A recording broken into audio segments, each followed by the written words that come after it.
have a cheat day once a week. And, for me, just knowing like my self-awareness is that that's not going to work for me, because if I can go off the rails one day a week, then that's going to be 2 days a week, and then it's going to be pretty much every day. Similarly in the technology space, to be able to have that option at arm's length at all times, over here fails to address the core issue that you're trying to get to. Yeah, so once it's based in value, right, as opposed to just it's a witch. Don't disturb. There's a pipe bomb here. So like a cheat day, like on paper, something like that.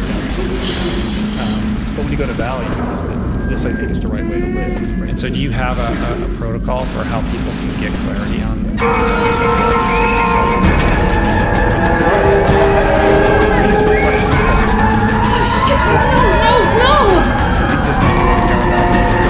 Hey, there's weapons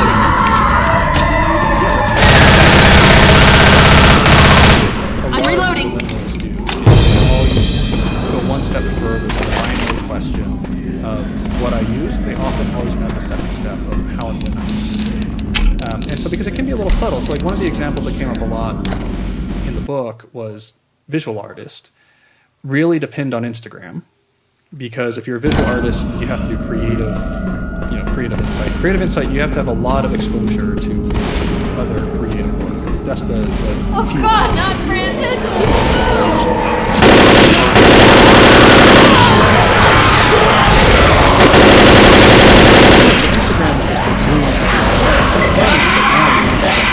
you can still see what other people are doing and get that creative input. So in a lot of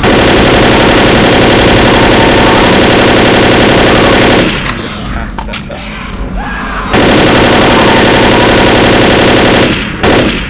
But if they just stopped at the binary, okay, you're okay. like use it or not, it could also become a crux. Let's get you up on your feet. All the time, and maybe it's actually going to take time to move from doing the work. And so like what a lot of the visual artists I talked to did is, after deciding to use Instagram, they said, well, what's the how and when? And almost always the answer was, there's no reason for it to be on my phone.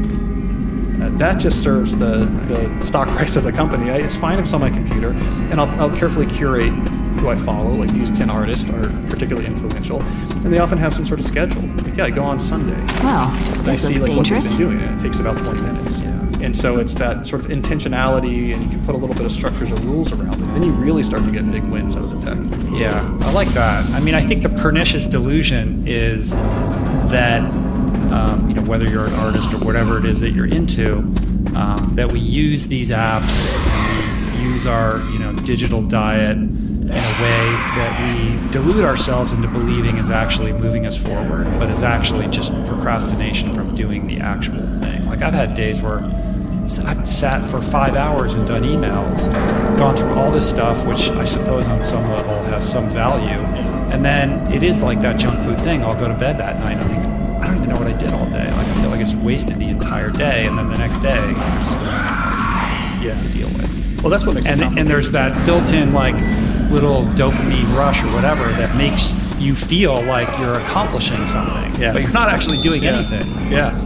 Well, I mean, that's also definitely out there, which is why I think having these rules about how you use them instead of just the yes no is actually usually pretty instructive, because a lot of times you'll use the general idea that this technology I'm healing as the excuse that allows it to become this constant companion, this thing that you're always using. Like, for example, roughly speaking, the people who reported back to me from the declutter experiment, I would say 50% of them kept some social media in their life, and 50% essentially got rid of all of it when they went through the exercise of what it would value. 50% had some values to which social media served, but of those 50%, it was like 90+% took it off their phone. Because when they actually went through, well, what is the value I get out of this particular social media platform that's really important to me? That value is. And so the really common thing in the list is the use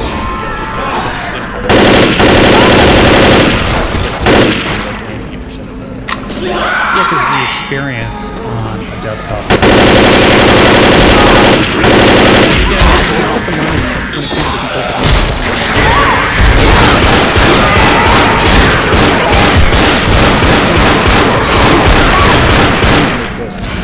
Because it's with people all the time. You get a lot of Oh, shit. It's a little bit less the desktop versions as it is. One of the things that I use my laptop on the right is about this. It basically turns off the internet. It's impossible to get online for a preset time. Yeah. But still, that's like a band-aid. You know, that's not really addressing the underlying. Like if you can salve that I'm really hurt, guys. underlying need and drive by doing the things that you're talking about, then the need for something like freedom will be less acute. I think that's true. So freedom, what I found is a lot of people use it as like a training. Right? You essentially are trying to lose the taste. So where people use it very successfully, I think, is for training themselves out of the web surfing. This is really bad. Because that's one of these things where, well, it's just there. Right. I'm on my computer. I've got 40 tabs open. Yeah. You have the browser. Like, you can't. It's like social. Maybe you don't use Facebook, but you can. Build these web surfing habits where you go through the site. Reloading. Right, like that. So a lot of freedom, for example, you go, let's say, a month of you actually block the sites or working you can't recycle. You find after a month, more often than not, that you turn off the blocking and you've lost a taste to habit.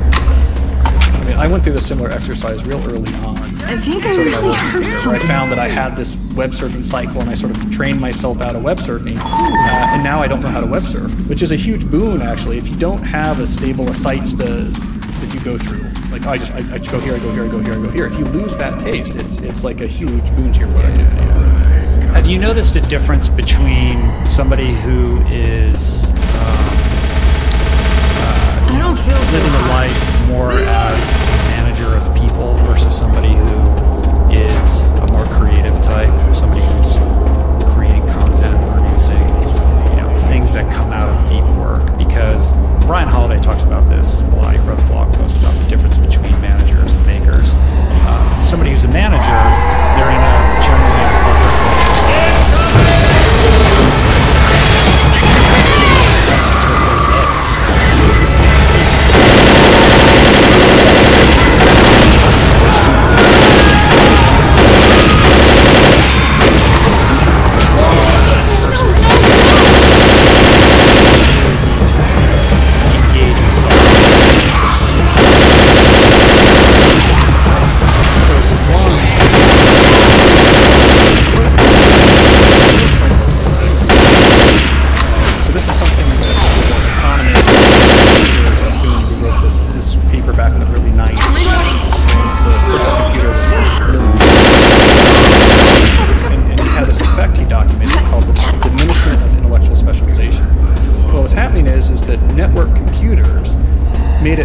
there's a lot of administrative type of managerial tasks that used to be hard enough that you had to have dedicated people to do them. They became easy enough that now anyone could do them, and so we began to merge roles. So now even the typical creative worker who does high-level work is doing tons of administrative managerial, interacting with HR and this and that and on these committees, and we've merged those two roles. And so I think one thing that we have to do is re-separate that much more clearly. Right now they're too merged. I'm down! The way that a lot of it's hyperactive high. Hey, help! Stop it! Talk here, what's going on here, connect this to that. But in an age like this, there's a lot more structure. Guys, over here! I can use a hand! So I think that's also Help, please! Help!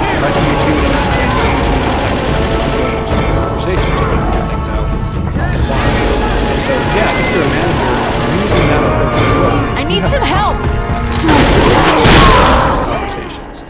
the whole thing falls apart. The wheels grind to a halt. But something I've been arguing, I'm working on a new book about this, is that that's not necessarily the only way to do this. It could be more structured. I mean, I think there's a lot of innovation to happen in understanding, I call it attention capital theory, understanding the best way to sort of hire a bunch of minds and get value out of it. We're in the early stages of this. And what we're doing now, it's like the primitive factories of the early industrial age, before we really figured out how do you actually use industrial capital to build things efficiently. We're in the early stages, I think. Yeah. At least that's my claim. No, I heard you say that if you were running Google, that you would just make sure that anyone who's programming is completely there. You cannot contact these people. Like we're No paying email these people a address. lot of money Yeah. to like do what they do. Like leave them alone. Like let them do what they do. But Yeah. if you're bugging them every 5 minutes, then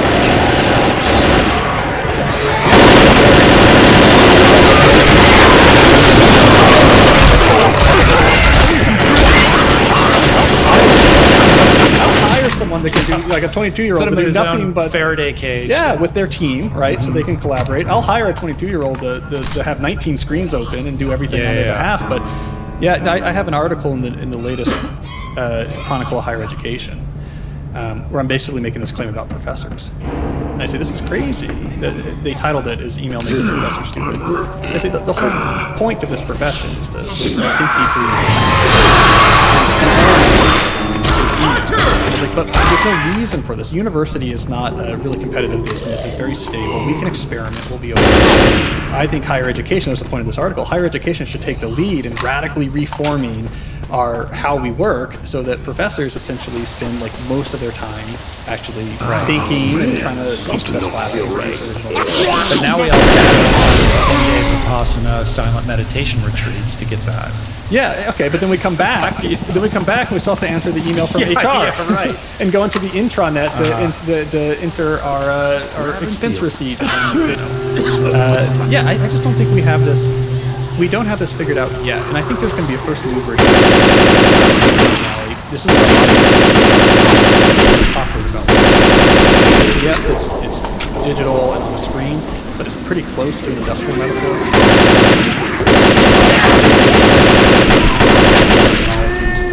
Like Scrum, you see things like Kanban, and they're trying to get creative about how do we how do we keep it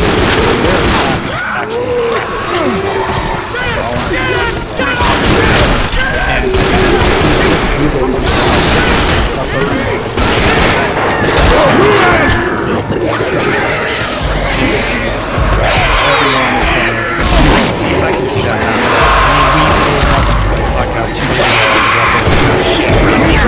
Just go ahead, I'm on the podcast, and it was a super interesting experience for a lot of reasons, not the least of which was just getting a glimpse, like being in his home and spending several hours with him, getting a glimpse on how this guy, the CEO of two of the biggest companies in Silicon Valley, actually lives his life on a daily basis. And I was struck with the extent to which that lifestyle is driven by purpose and value that correlates directly with what I see as a house of very sparse,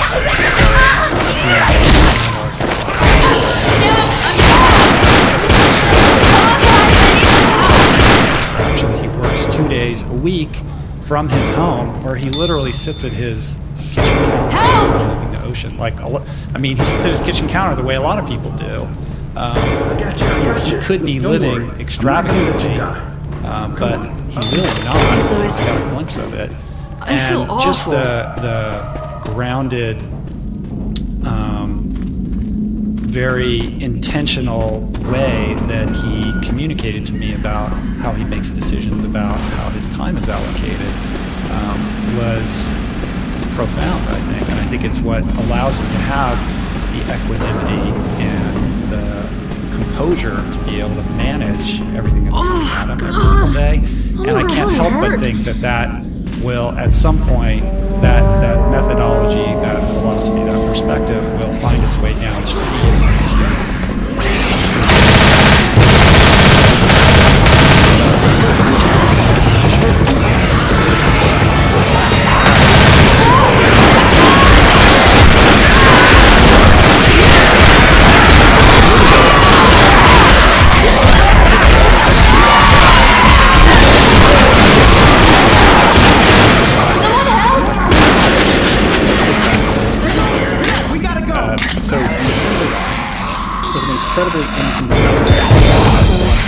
It's a giant pain. Like, you got to spend more money. There's all these hard edges now. If we don't get this just right, this piece is going to pile up. We need more managers. We have to put in all this new technology, right? It's like it's a huge pain, but it produced cars, 10x faster.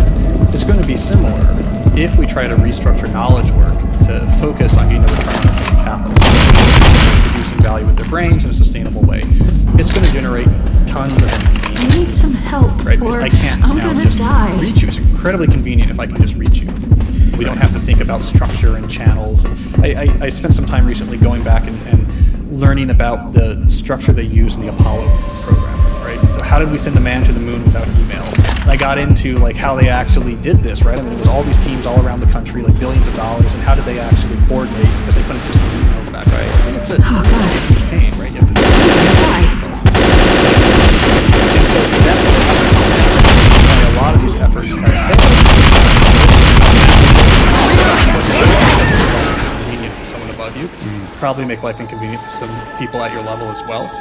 And so how do we overcome that? It's like a chicken and the egg problem. And I think that's why we're at this stalemate, where people increasingly recognize this is not the right way to work. But no one can really take the first step because, making the jump from the old way you build cars isn't right.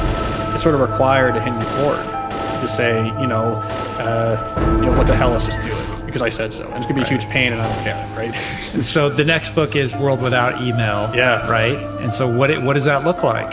Well, I mean, that's the basic idea is moving past this sort of generic hyperactive hive mind workflow, which is we're all just in conversation all day long on structure, and actually figure out a workflow that makes sense for your business. And so you think about the main capital resource in knowledge work as being human capital. And so like in any sort of capital on that capital, well, now you have to really care about things like compensation. Now you have to care about sustainability. You really do burn people out very fast. You have to do these second shifts at night to try to this or that. But basically, I'm arguing that this bet we made is just making communication faster and more flexible.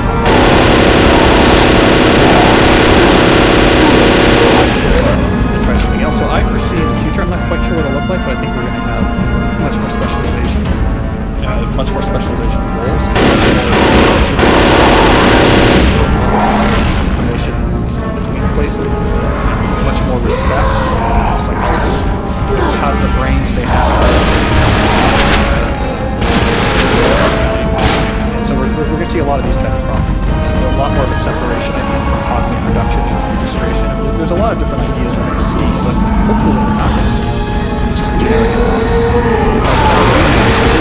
work activities is changing. I can't help but think that maturation of AI is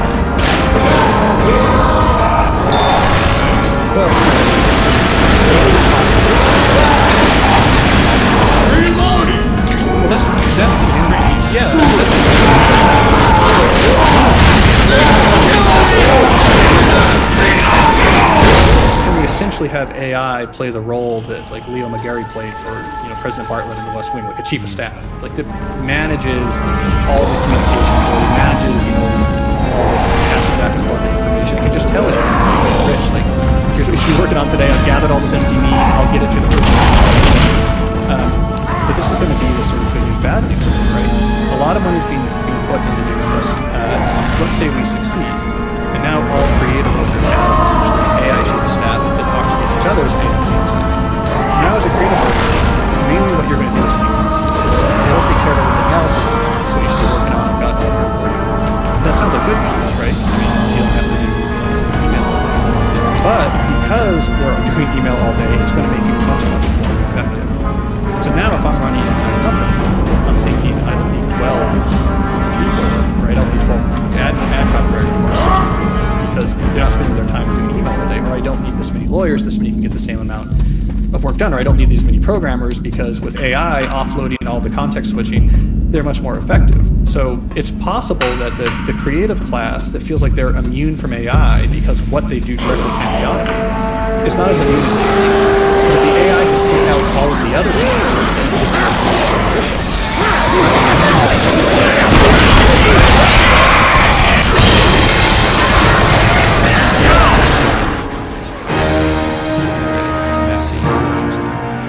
So either it's going to be terrible, like we're going to need a lot less creative workers, or we'll have some sort of creative destruction and figure out many more domains to use high-level services. We'll see. But yeah, that's right. So talk me through your own information and technology diet. You know, somebody who's written all these books. Let me heal you up. You know, is in computer science, teaches computer science, is also blogging. Like you're not completely offline. So how do you get your news and your information? What's that diet look like? So I'm in social media. I read a paper newspaper every day. I walk my doors. That's how Such an old man. I am an old man. I know. I'd be good. 150 years ago, I'd be great. You and Ryan Holiday.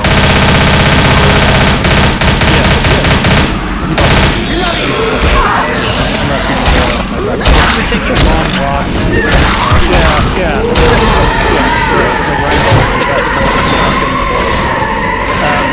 So I get my news of the world primarily from the newspaper, which I actually like because the articles aren't algorithmically selected for me, so I end up reading things I wouldn't normally have clicked on, so you sort of learn about interesting world and local events.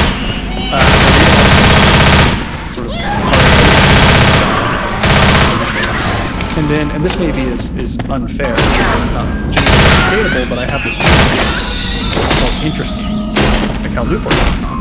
Because I have these great readers. I've been blogging for over a decade. I'm a huge blogging fan. There's a lot of reasons why I think this was probably the way to do the social internet, not these big platforms. So I have this great readership, and incredibly smart, and really has their finger on what's going on. And so this address is just like an article. So it's kind of not fair because that's not generally replicatable. Interesting things.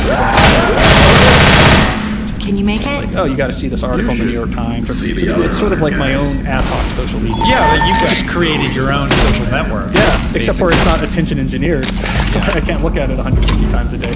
But also, a lot of the other tips I get about what I should be reading and what I should be doing comes from the old-fashioned type of social media, which is, you know, I have good friends, especially in the industry, like other writers and stuff I know about. We get together and so it's this whole balance of nothing for what I mean. When I work,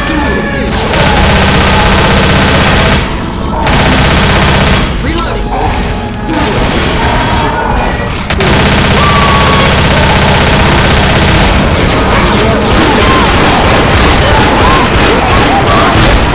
I would imagine you have to have some tabs open because you're researching things and you're trying to find out information about this and that. It can't all be in print books.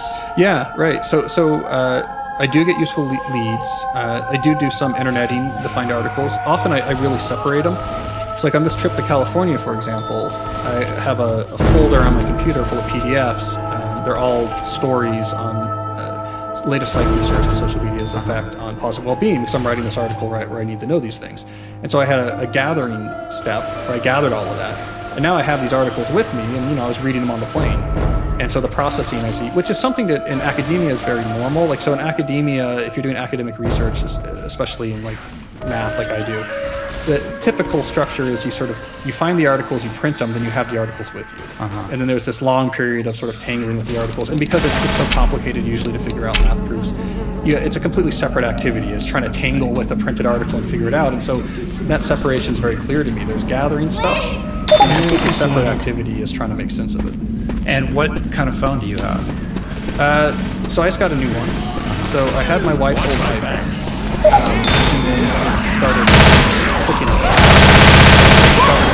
This is going to hell real fast! While it was still in my pocket.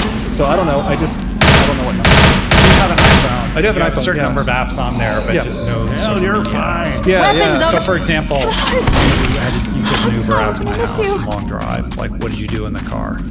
Like, were you looking at your phone? No, I talked to Oscar. Did you? Yeah, it's fascinating. We learned a lot. I learned about his daughter. I learned about. It was so engrossing that he took some wrong turns, right? We missed a couple exits. Right. He didn't seem to notice. I noticed because I could see it. Hey, we got here. Yeah, the phone. So if you take off the apps in which someone makes money every time you tap it, Sounds it like a really witch. does put the phone back into that original job you envisioned, which is this beautiful tool that does it really, really well. Like, you can call an Uber, you can look up a map, you can, look up a movie time, maybe I go to this movie theater or something like this, or if you need someone, like I can text them. Like, it's great for them. But it's such a different relationship because it's not the constant companion. Right. Let's talk about parenting. We both have young kids. How do you think about and talk about how we should effectively parent our children around these devices? I'm trying to figure it out. So my oldest is 6. Holy shit! Not quite at that stage relevant.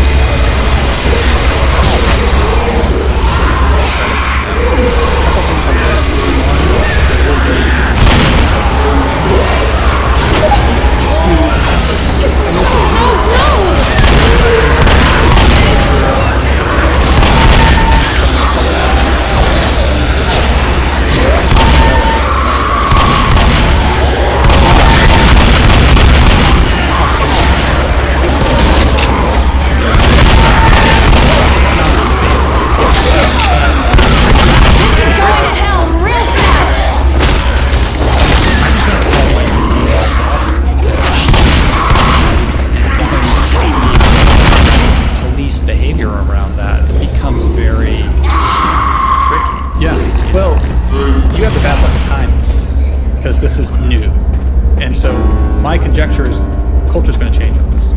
I think so. I mean, I have 2 boys that are 22 and 23, and I would almost put them in the neo-Luddite camp. Like they're really analog. Like they're not interested. I mean, they have Instagram accounts. They almost never post. They don't look at it. They don't. If I text them, it takes forever for them to text me. Like they're just not online. And then I look at my 2 daughters, completely different picture. Yeah. Well, they're right. Cultural context. They're sort of at teenage, especially teenage girls, social media. There's a pipe bomb here. This is their vernacular. This is their vocabulary. This is pipe bomb over here. Most important thing is her social life. And that's not going to change. And if the phone is the vortex of all of that. Yeah. This is how they communicate. Yeah. So it's not a simple matter of like, okay, phone between this time and this time. No, I think so. So the way I think the culture is going to change is, I think the idea that adolescents use these sort of highly appealing social media applications, I think that's towards these simple ones. I think that makes sense. Because we have 2 things happening.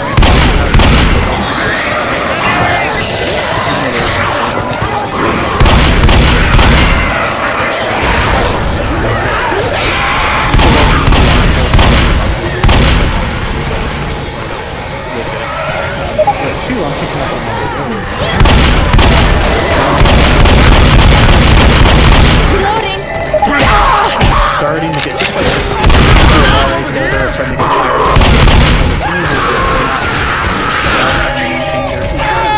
Whatever it is. Half your size! Come on, get up!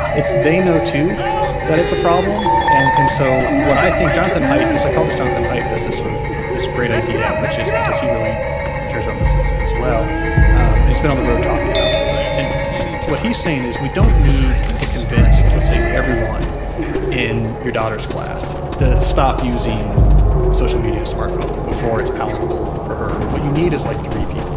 The cool people. It's positive deviators, right? Or it makes it a possibility. I'm in a sorry Some people don't do it. Now that makes it a legitimate option that you don't have to do it. You wouldn't be the only one not to do it. And so his take, which I find optimistic, is getting from everyone does this to there's 3 people who don't is not a huge gap. But that's pretty much the gap you have to jump that gives cover to people, some young people who are really unhappy about what's going on. Behind you! And so, that's what I'm hoping. If my kids were just doing that age right now, I think it would be hard. You ready? I would be really the work I've done on this. I'd be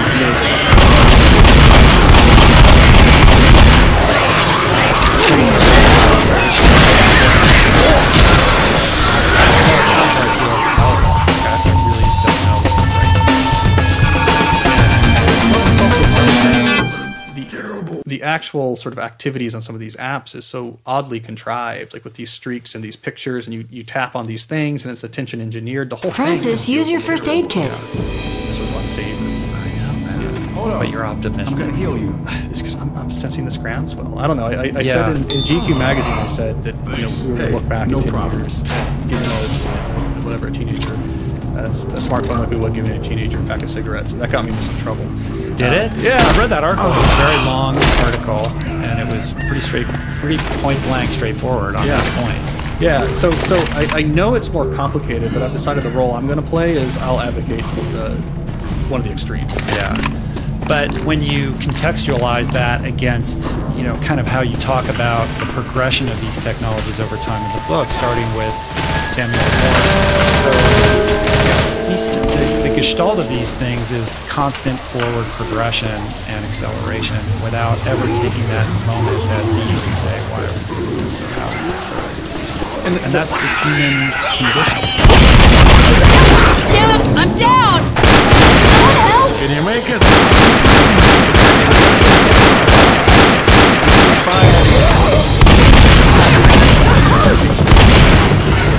A lot of the work I do is trying to separate, let's say, large social media platforms from the social internet content. And so it's completely reasonable to think about a lot of these social media platforms as just being a fork. I feel like Right? It's kind of a lot of it they're trying to messy things on the internet, they're trying to figure out the right way to use it, try a lot of things. And the idea that, 5 years from now we don't use Snapchat doesn't necessarily represent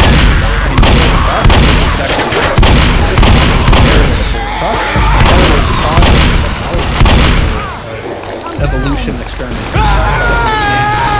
Think about the first .com in the late 90s. It was about, the internet should all be about... this is not going well. That's what the internet moving. Everyone's going to have a store, and everyone can tell that everyone is going to unlock, and it didn't work, right? It turned out that we only need one store.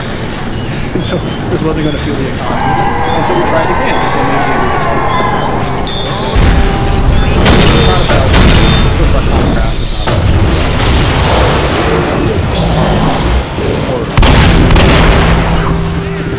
So that's why I think we have to keep critically engaged. Like, well, what are we doing with this tech? Are we really doing this? What's the better? Blogging, Facebook? These type of questions, I think, will be nice.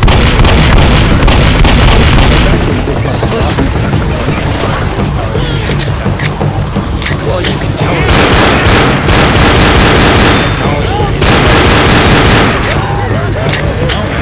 but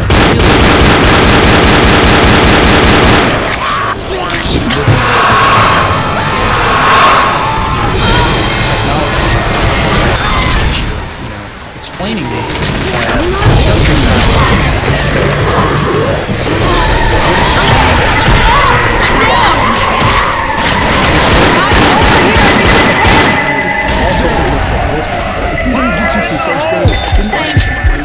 yeah, right now, if you're right to point out that right now, technology is one of the things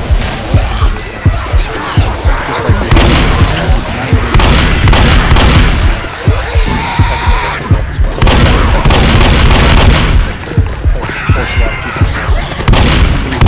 there's all sorts of forces that keep bringing us back to this fundamental. right, and I'm reloading. Kind of tie it to the book this idea that what gives our life meaning. I don't know if I'm gonna make it. Let's talk about that a little bit. Yeah, I mean, I ended on that quote that something like that which was a more general observation. I mean, one of the things that was interesting about that book is that it was supposed to all be just professional productivity. That's what this is about. And I ended up adding this chapter about deep work is meaningful. Because I kept running into all I go down again and I'm dead. all sorts of different disciplines. They all were making the same argument that focusing intensely on something that's really valuable is a huge source of satisfaction. It's a huge source of meaning. And when you get away from that, you lose that satisfaction. And so even though that book was supposed to be a business book, I couldn't help having this chapter in there where I was talking about philosophy. And we were really understanding, the value. It got a little bit head in the clouds, but I was talking about the value of the wheelwright. The wheelwright who understands the intrinsic properties of the wood, and that's like, yes, it's under the system of values that's decided outside of himself. What makes wood good or not good is not his own decision. it's a part of it, and then that Shut in off your that you flashlight. actually get this, founded sense of meaning. I mean, it can get pretty heady. But the pursuit of mastery, right? Yeah. It's like Hero dreams of sushi. I need some like help, somebody who or devotes their I'm life gonna die. in pursuit of mastering a certain thing. There's inherent value and meaning, and that will like drive your life forward with purpose. Yeah, yeah, and can help you make decisions about, well, I don't need this, I don't answer, or whatever it is, and you know because you don't need busyness, for example, to try to convince yourself that you're doing something. I'm gonna die. You're making the sushi, and you know that's what's meaningful. I mean, in deep work, I spent some time with a blacksmith that makes swords. It's like, what about, the question was, what about this resonates? Like, I have no interest in making swords. Like, I'm not going to live, he has this open air barn up near one of the Great Lakes where he sits in there, his name's Rick Furr, and hammers on these things. And he's a specialist in ancient methods. So, like, he really I go down again and I'm dead. And how to make swords. And I watched this documentary. The question was, like, why does it does this thing, does it? You can watch him do it. His whole life. At the moment, it's focused on this thing. Lost our connection. And I think that's a big reason why Free Solo is such a big deal. I haven't seen it yet, but I've written some about it.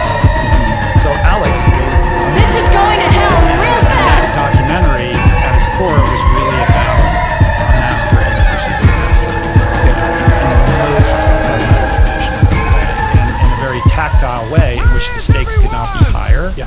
And I really I don't know believe if I'm that gonna make the it. movie is gripping, not just because he's hanging on by a I'm fingernail on coming! his wall, but because you're seeing somebody in real time pursue something with such pure, intentionality and purpose, and it's become a rarity. And what's interesting about Alex is that for something like a month before his major climbs, he stops using social media. Yeah, Because he's I go down eliminated again all and I'm dead. distractions. He's living incredibly minimally and intentionally. There's nothing in his life or in his van that doesn't serve the purpose that he seeks from his existence. Yeah. But so that's pushing this idea to an extreme, but I think there's a core idea there that's so fundamental, which is doing something that's hard and that you find meaningful is like a huge source of satisfaction, and that these other things, the busyness things, the things God. that push us towards our screens I'm gonna die. are in contrast to it. It gets in the way of it. I mean, he's okay, the fact that he's not on Facebook for this month before Right. whatever. I don't think he worries about it for No, and I think he would be a good example of a digital minimalist because he is on social media. But he does it in a healthy, appropriate way. Yeah, so I love these stories. I mean, so Guys, I've written I don't that think I'm Chronicle of Higher gonna Education make it without article any help. about- It opens on this sort of emeritus professor at Stanford who's been writing since the 60s, a sort of definitive series. It's called The Art of Computer Programming. He basically invented all the big ideas for algorithms. But he got rid of email in the 90s. He said, I'd used it for 20 years, and I think I've done enough. And so he has this setup where he has this assistant. So he'd been using it for he'd been using the early internet Yeah, he's email a computer protocol.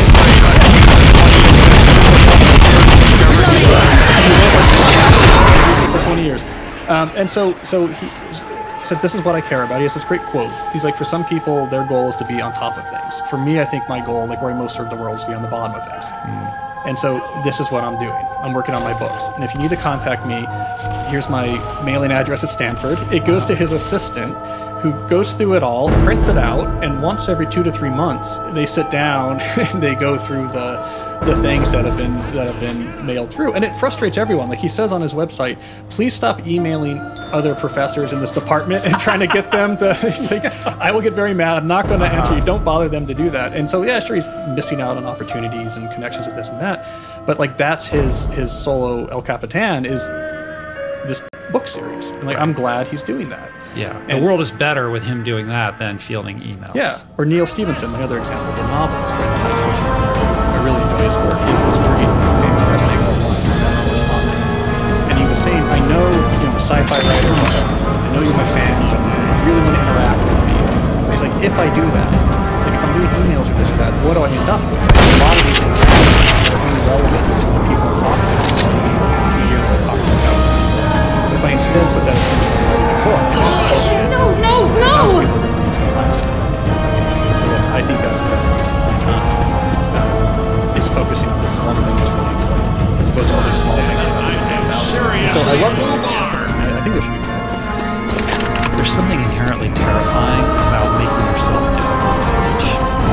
weapons here. Like that's what comes up for me when I start to think about what that would be like. And I don't know what.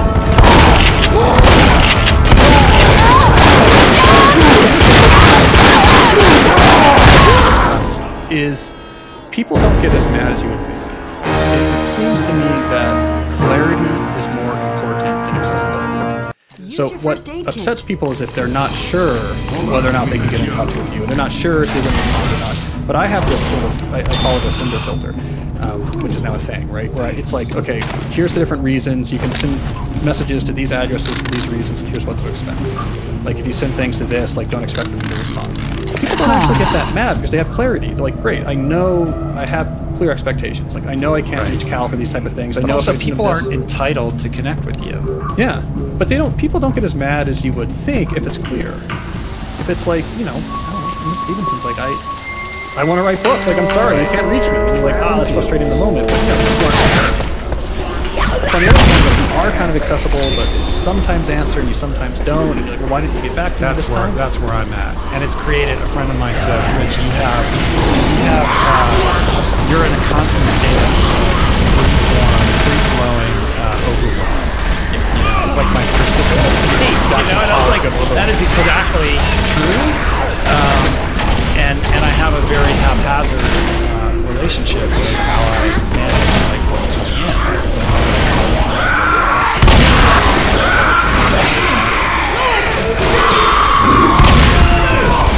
yeah. Then I'm like, then I'll sit down and respond for hours and hours and hours.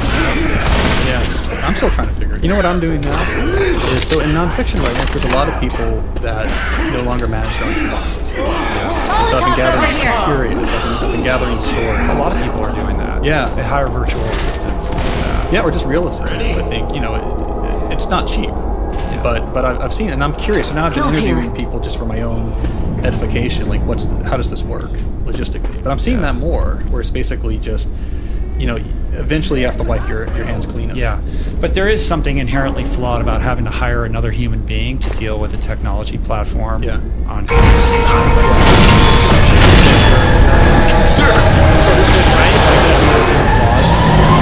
Yeah, well, maybe what that's a recognition of is like non-fiction writing. If you're writing a certain type of book,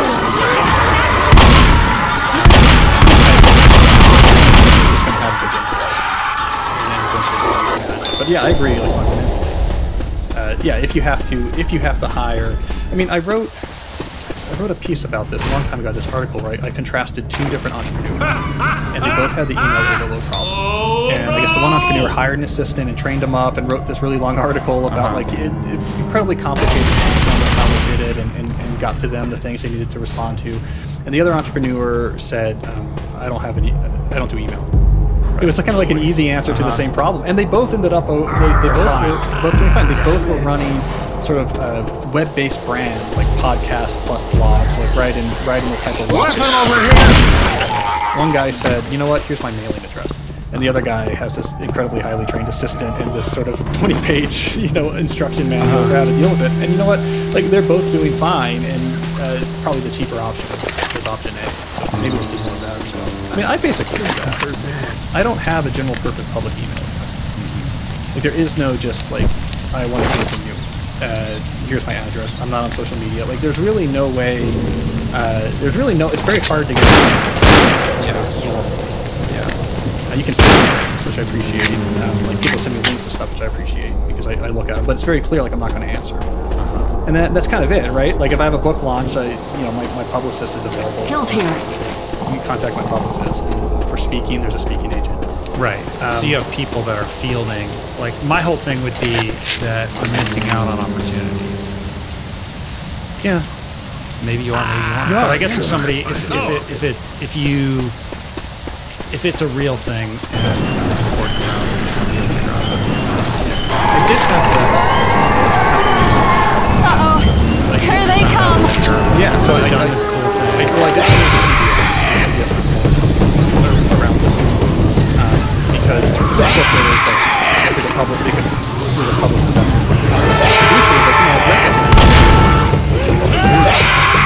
That's great. Fire in the hole! On the show, and so I was like, wow.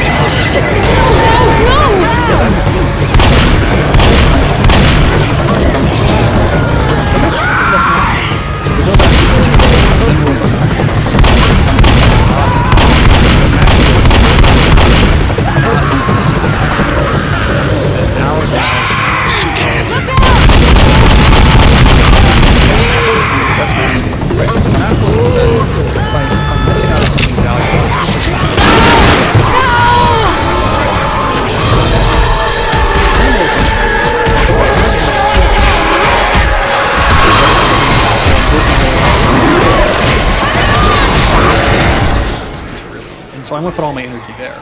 And so minimalism would say, what you get from missing out on some of those opportunities is that you're able to put more energy on the things that are more valuable. But because those give you such a high return, you know that energy is going to give you a high return, you end up better off. Right. As long as you really are taking that time to do the deep work and you're not economic all the time. Which is why I'm not on social media, because I don't trust myself. Got to get rid of the temptations. All right, well, let's round this out with maybe some practical takeaways for people. So if somebody's listening to this and they're like, okay, I'm inspired, I'm going to pick up the book, I'm going to check it out. But what are some things that I could do today, though, that might improve the quality of my existence? Some simple things that are easily implementable. So if you're contemplating making the shift to digital minimalism, there's some things you can do to kind of get in shape before you consider the big transformation. So 3 things. 1, take off your phone, anything where someone makes money every time you tap on it. So you don't have to quit anything. You're not losing access to anything. You just can't have it as a default thing on your phone. You have to go to your...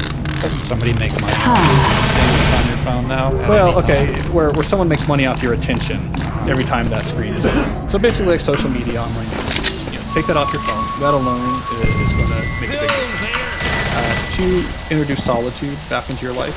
So just try once a day to do something where your phone is with you, but in mode where it's in the bottom of your bag. So just your brain. Help over here! Aggressively. You gonna make it? User activities. Doesn't look bad.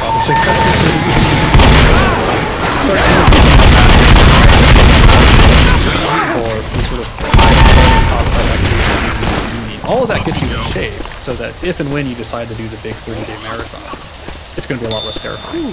I got a pipe bomb over here. Do you listen to audiobooks or podcasts? Yeah. You do? I like podcasts. Yeah. Been doing it for a long time.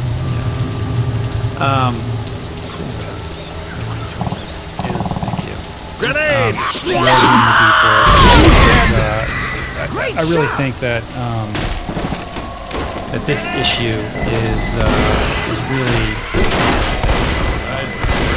There's a pipe bomb here. right now, but I think we're only going to see the maturation, the long-term impact of the relationship.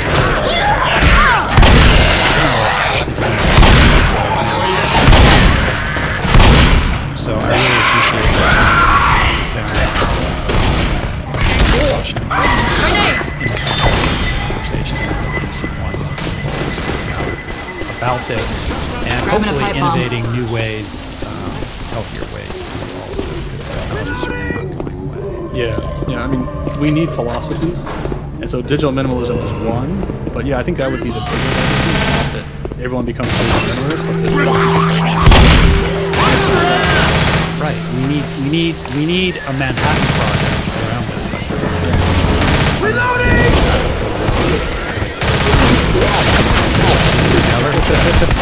Debate the future of technology, but I think good. Well, sure. So get on that. I'm working on that. More interesting.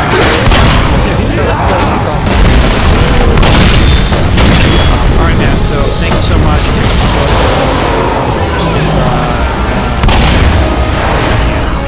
That's impossible. Just I want to get to be rich, right?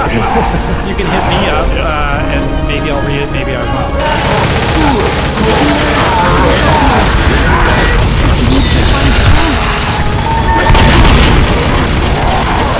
Digital minimalism, deep work, all the other books. Check it out.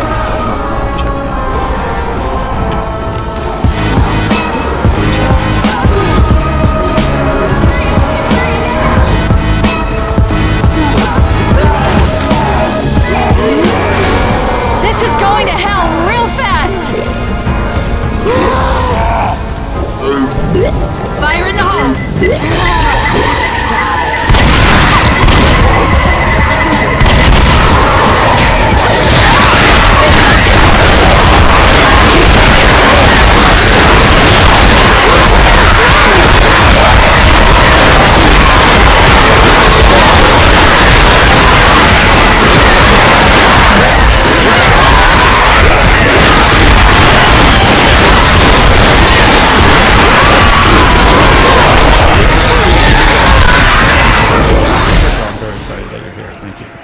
excited to be here.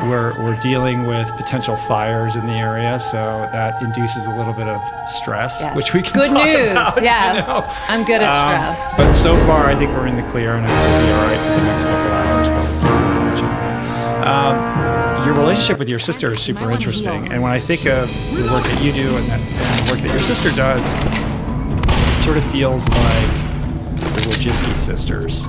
Wait, you have to like- tell me what that is. Oh, you don't know? So these three women who are all like super accomplished. I went to school at Stanford with Janet. She's a doctor at UCSF who specializes in engineers, like super accomplished, and the CEO of YouTube and the CEO of 23andMe are the other two. And they have this amazing mother, Esther, who went to Palo Alto High School. And she's become like a guru of education because like how did you raise these three incredible daughters? I get that question a lot Yeah, too. so how do you feel that, or how do you think about that? I always tell people, so I think the way you end up with daughters like me and my sister, the best thing they did is they encouraged us with anything we had any interest or aptitude at in often very unusual ways. So like my sister and I had very creative interests. And instead of just doing it in a small way, they'd find a way to do it in a big way. So I remember my sister got really interested in this TV show when we were in middle school. And it was just when Prodigy was coming out, like you could connect to the internet. And somehow my parents encouraged her to develop a newsletter for the entire country based on the show Homefront. She was like producing a newsletter and finding other fans on Prodigy and sending it out. And we were always doing that sort of thing. It was like, oh, you're interested in this? Well, like, don't just let me watch the TV show. Like, what's the craziest version that you could engage with? So we were always doing that. I feel like consistent with parents' values with teachers. I was really interested in fashion design for a while, and I think that made my mom eyes. But she still let me take classes at a fashion design institute. So I could have probably started out. Thanks, Bill. Doing really weird things without that.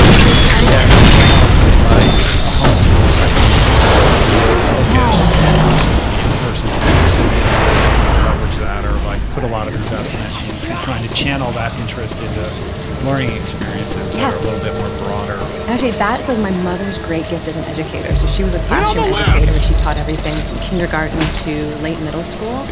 And her secret, the reason parents loved her, is she would find out what kids were obsessed with or what their talents were, and find ways to really bring it out of them. Even students that other teachers thought were problem students.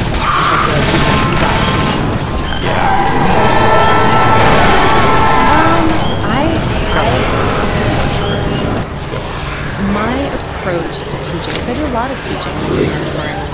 Fire in the hole! I am always looking for the good in that person that you can tell they want to be true with them, but maybe it's not fully developed yet, and try to be a mirror for it. So if I see that seed, to make it the first thing I provide feedback on, so that they know that that is part of who they are and it's in them, and find ways to amplify that good. And I feel like that's sort of the same. Yeah, it's empowering, and the person must feel like, okay, they're being received, right? And there's nothing more encouraging than that sensation. All right,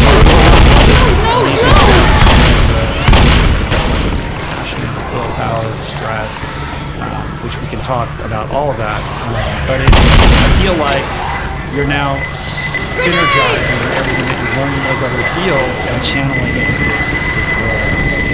It seems like an obvious next step, but how did like the interest in exercise come about? Yeah, it's actually the opposite of like the synthesis or the next step. This is who I really am, and I think all of the work that people know me for is sort of like it's a part of who I am, that I'm really interested in. It's like a class that I taught, the science of There's a willpower, pipe bomb here. the science of stress. But I have been in love with movement and exercise since I was a little girl, and I've been teaching group fitness for 20 years. Right. So it's more This is like going to hell finally real now fast. that I've like solved some other problems for people. Got that willpower this under is really control. We're getting starting good to at hurt. stress. Now I get to convince people to dance or run or swim or to really bring their whole body into the pursuit of happiness and connection. How come it wasn't the first book then? I don't think, well, so my approach to publishing has always been I wait for someone to ask me what book I should write next. So my first book was Yoga for Pain Relief, and it was because a publisher doing literally so good, sent me a guys. letter in the mail that said, we've seen the work you're doing on yoga at various conferences and research. Do you want to write a book about it? And I was like, okay. And then I was teaching this class called The Science of Willpower that was getting a lot of notoriety because it was so popular. And then agents started saying, you should write a book about this. So I said, okay. And then I gave that TED Talk. You should write a book about that. Okay. And so this was the first book where I said, Molotovs over here. I'm really hurt, guys. Nobody was asking this you, is the though. book that I probably wanted to write my whole life. And finally now, maybe having some sort of platform where people will be interested in finding out why exercise is so critical to me. Yeah. Well, there's an expectation with any book of this ilk that it's going to be this step-by-step how-to, and you said, or you've written that. Watch that out! was your expectation. Fire in the hole. What the hell? You think you don't like change, you think you don't enjoy it. I believe that everyone, and no matter what body you're in, no matter what your past experience is, there's probably a lot of things about it that If I can get you. you gotta stop that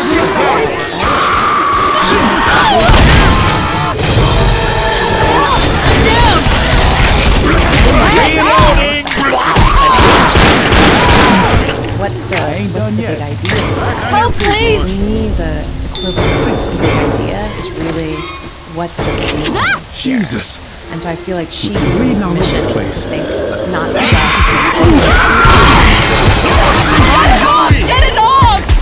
but to really think about what is the feeling that I have when I marvel about how the body is almost designed to help us find happiness and meaning through movement. What's that feeling, that sense of wonder and awe? What does it tell us about being human?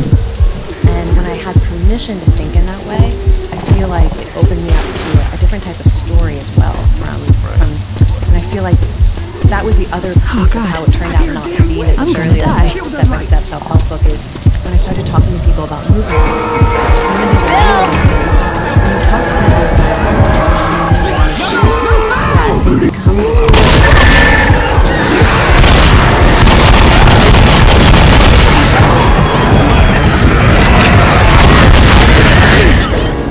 that somehow they both emerge and you can see this full human, this tremendous glory and beauty. And I felt like I need to do that justice. When people were telling me their stories and they were crying and I was crying, I was like, I don't think this is going to be some sort of cheesy self-help book.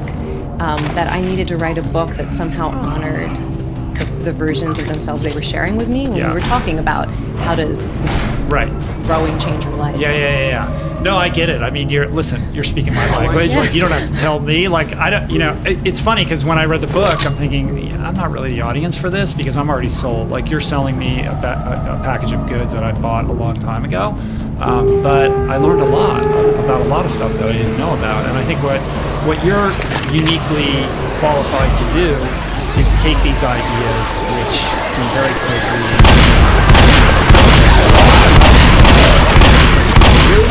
But you can take this. What's the woo-woo version? Well, I mean, first of all, thank you for quoting me in the book. It was a woo-woo-y quote. I look at it as movement is part and parcel of what it means to be human. It's also a journey that we can embark upon that will catalyze this trajectory toward wholeness, spiritually, emotionally, mentally, and of course, physically. So you sound like one of the reverends that I talked to. That's like almost exactly what she said about movement too. Yeah. and it's a beautiful thing, and I think it is. Stretch out! I'm down! Somebody help me! But it's a very powerful I need some help! lever for Help me! but to get back to my point, you're able to, because of your pedigree, you can inject it. Come on, man, get out! Anthropology, psychology, and all of these interesting anecdotes that come from a wide spectrum of different people, from athletes themselves to There's a pipe bomb here. researchers and diving into the research. And I think that makes it. Molotov's over here. Yeah, it's about self-discovery. I got a pipe bomb over here. Else, but it's also about community. Fire in the hole. I think that was the biggest surprise for me, because if you look at the Time to thread start some of my fires. past work, I keep coming back to this idea that like one thing is Fire in the hole. project. Like every problem that I've tried to solve, I'm always pointing people in the direction of make it social, do it in community, get support, let social connection be your primary response to stress. But somehow, like even though I'd lived it and I've experienced so much of a sense of community and belonging through the movement and teaching movement, I somehow didn't think that was going to be the primary lens for this book. And I was like, oh, the endorphin rush and how it changes the brain. And I didn't understand how fully the joy of movement is the joy of connection, and how fully integrated in our brains and our bodies, biology, movement is the biology and social connection. That was a huge surprise for me.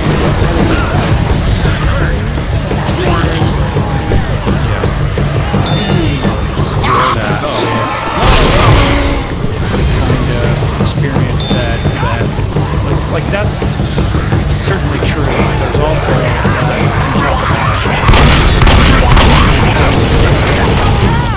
where a big part of, speaking from my own experience, a big part of this for me is time spent in nature. And Grabbing some pills. do very much training with other people. Like I find that stressful. Sometimes I'll go to this certain place with people and it's organized, and like I just want to go out the door and like it's my quiet time.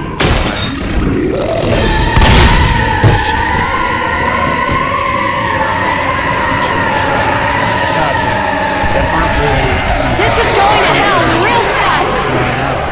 cooperation.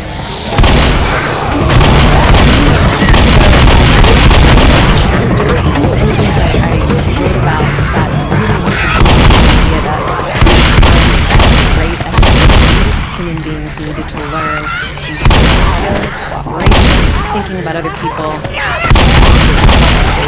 that allows us to constantly be thinking about ourselves in relationship with other people, and that we also needed to develop these skills that allow us to be in nature and to connect with nature and to experience self-transcendence in nature that is so different internally from that version of us as humans that are always thinking about other people and how do we get along and belong. And one of the things that I realized in talking to people who really find moving alone in nature healing, therapeutic, inspiring is that the sort of the relief from suffering that they need is more that aspect of being human. That is so much like what many people experience when they meditate or they go on solo testing journeys. There's a version of being by yourself that is also at the same time connected to something bigger than yourself, but you're free from those social roles. Hey, there's weapons over here. Angst or that the pressure, the busyness that comes from being a social creature. And I was so fascinated by that, and I talked to so many people who have that experience. And it's in contrast to me. I think like my essential nature is to be. This is not going well. And the thing that I need is something to pull me out of that like, Molotov's great over comfort here. that I have just being in here and by myself, and almost like I could be on retreat all the time. Right. And so the thing that I need that's therapeutic is Ammo you need to be here. in a room with other people, and you need to connect, and you need to like really touch that aspect of your human nature. Weapons here. So I think that people are probably with movement. It's always about Guys, finding the thing that's I'm that's pretty your hurt. medicine. And movement helps us access so many different parts of our human nature that are useful and that are meaningful.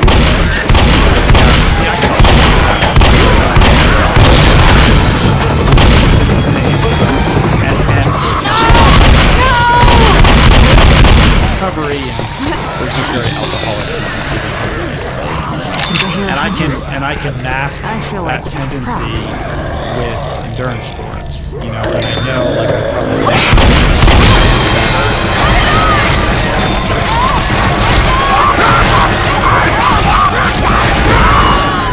by myself or whatever. But I do know that when I do participate in those group endeavors, that it is like incredibly fulfilling. But I really have to marshal a lot of energy to do that.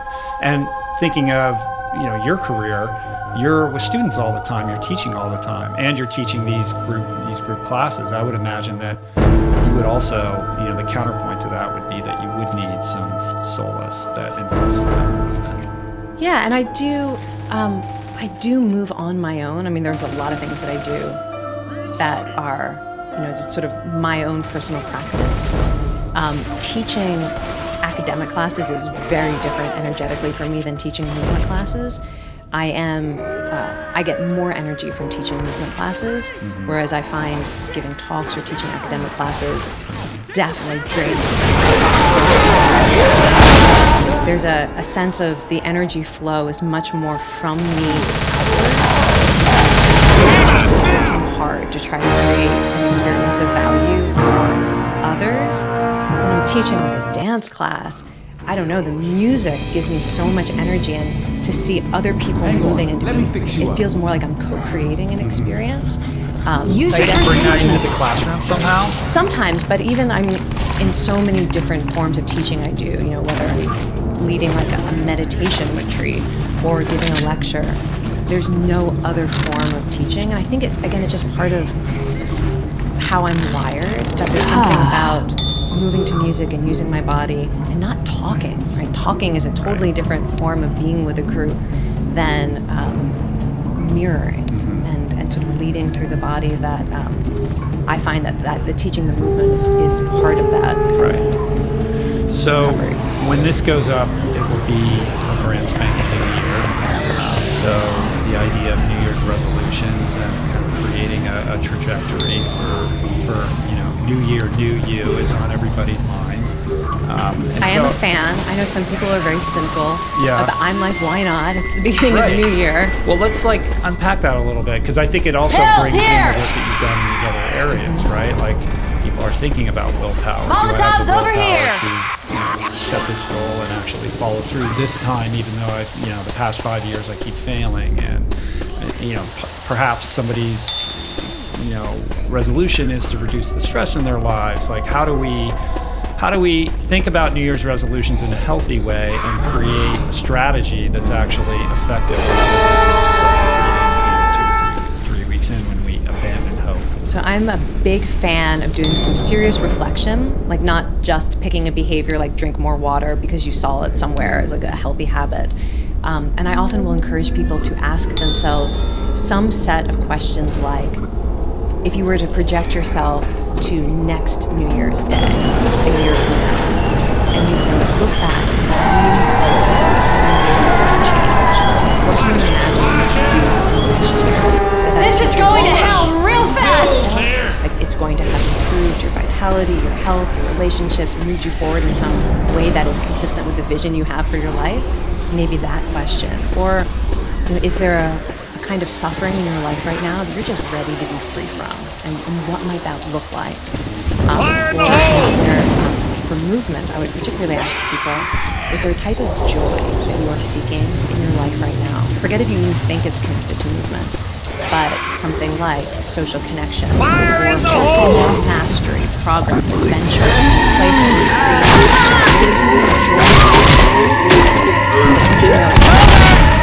that would be a great change. To ask that sort of question, and then when you have that kind of vision of what you want, then get concrete and say, think of some choice or behavior that feels like it's really consistent with that, even if I'm not entirely sure, what it's going to look like a year from now. But I think that New Year's resolve, I often would choose a word for myself. That's like how I want to approach the year. But if you set that kind of framework, then it allows you to both experiment with behaviors, like, is this getting me over there?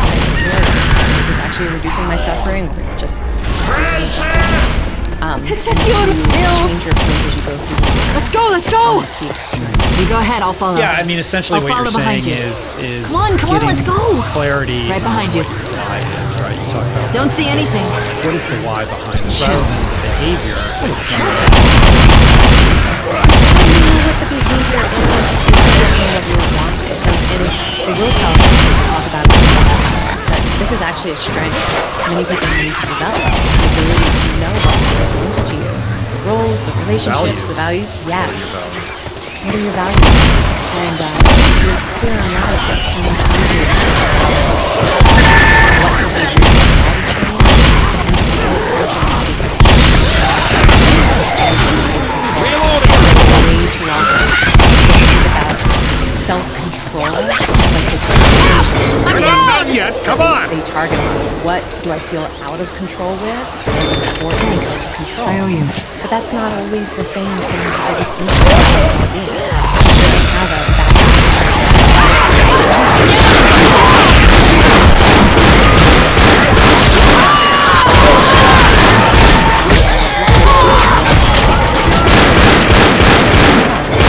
Yeah, and that's not a sustainable energy source, right? Ultimately, you can sustain the process of it, as in you can sustain the I go process down of like again and I'm self-blame dead. and hate and vowing right. to change. Then you'll That's get very all- sustainable. Then you'll start having an unhealthy amount of chronic stress, I would imagine.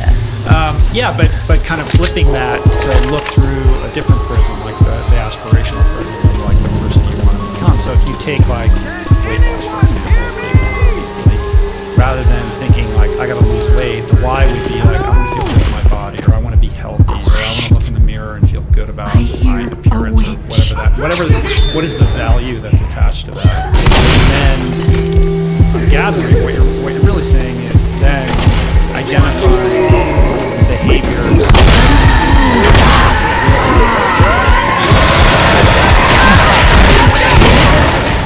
I will nots, like the things that you're going to avoid. And also the things you can't control. Like, I mean, weight, we think it's something that you can choose, but you can't actually choose to wake up, in a month and weigh less or weigh more. It's a lot easier to choose things that will reliably give you more energy, improve your health.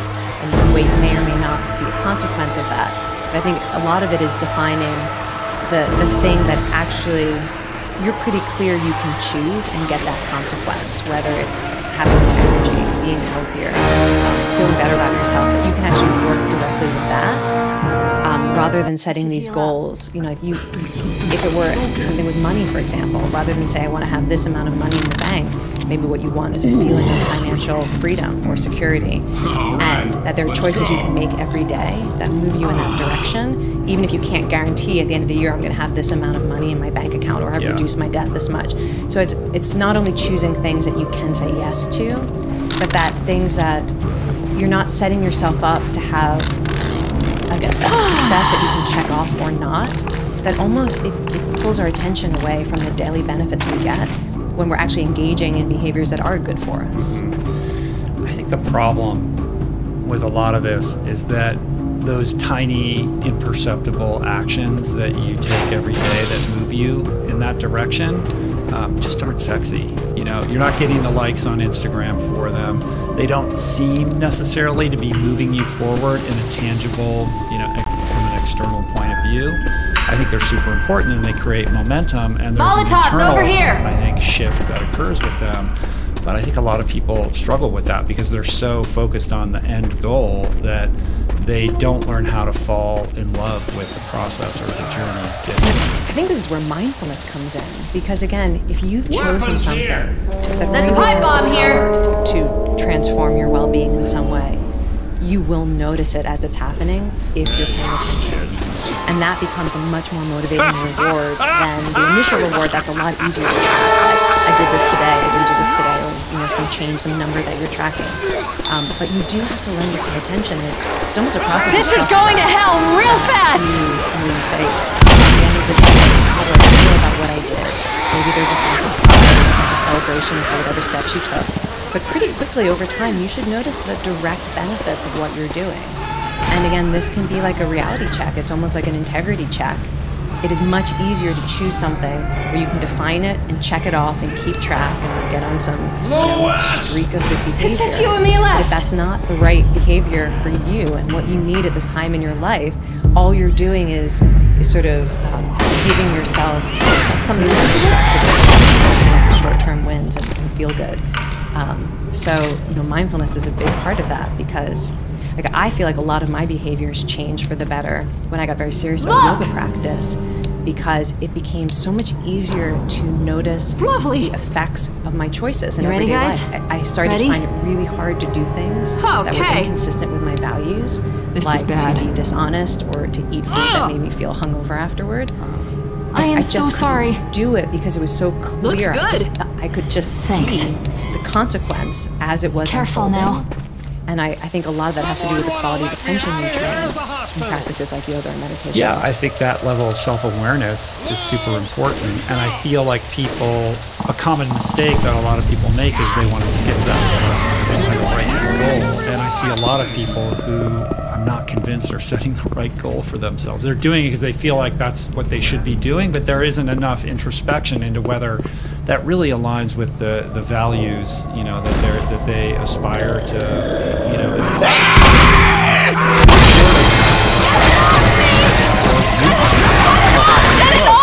these are all vehicles for unlocking that, or deepening that level of self-connection. I think you're a ping pong ball. You're reacting to your environment or to social expectations.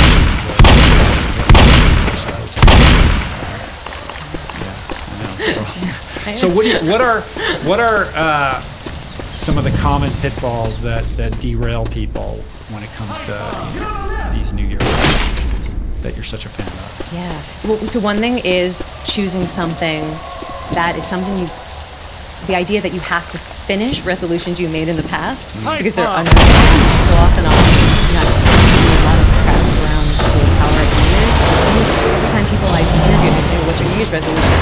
And they say something that was what they had failed at the last few years and they were going to try again. And I'd ask, okay, well, what benefit is this going to bring to your life? And they'd be like, oh, I don't know. And then I'd be like, well, what would bring you more joy in your life? And I still remember this one interview where she's like, oh, I wish I had time to play the piano again. It's like she lit up and it was a whole different person. Like, why is that not your New Year's resolution? So that first pitfall, which we've talked about. Another pitfall is probably the relationship that you have with yourself as you're changing. We need to, if it's a really good change, and it's not something that's easy, like as soon as you decide you're going to do it, you do it, we know that the trajectory is going to include setbacks and obstacles and mistakes. And I think people have the sense that once you've made the vow, it should be done. And there's never going to be the day where you slide back. And there's never going to be the day where you're the worst version of yourself and you're so exhausted to do the opposite of what you allowed you to do. And so we need some kind of vision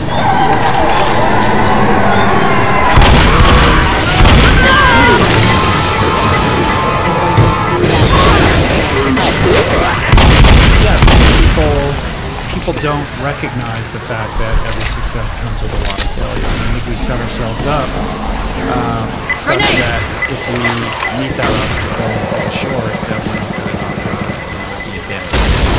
Rather than just recognize it. One thing I encourage people to do because they don't know what to do when they hit that kind of setback. Reloading. Okay, imagine this is the end. I'm reloading. At some point in the future, when you're telling a story.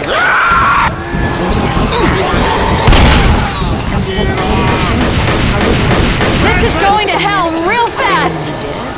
That moved you. Reloading. So basically forecasting your ideas. And understanding that what you is a part of that journey. I don't feel so hot. That it doesn't reveal that you are unable to continue on. Reloading. It's such a key role in all of this. And we've all had that experience where we're doing really well at something, and then some intervening, unexpected life event occurs and throws our schedule. Gym or whatever it is. I'm wondering if there's any. This is really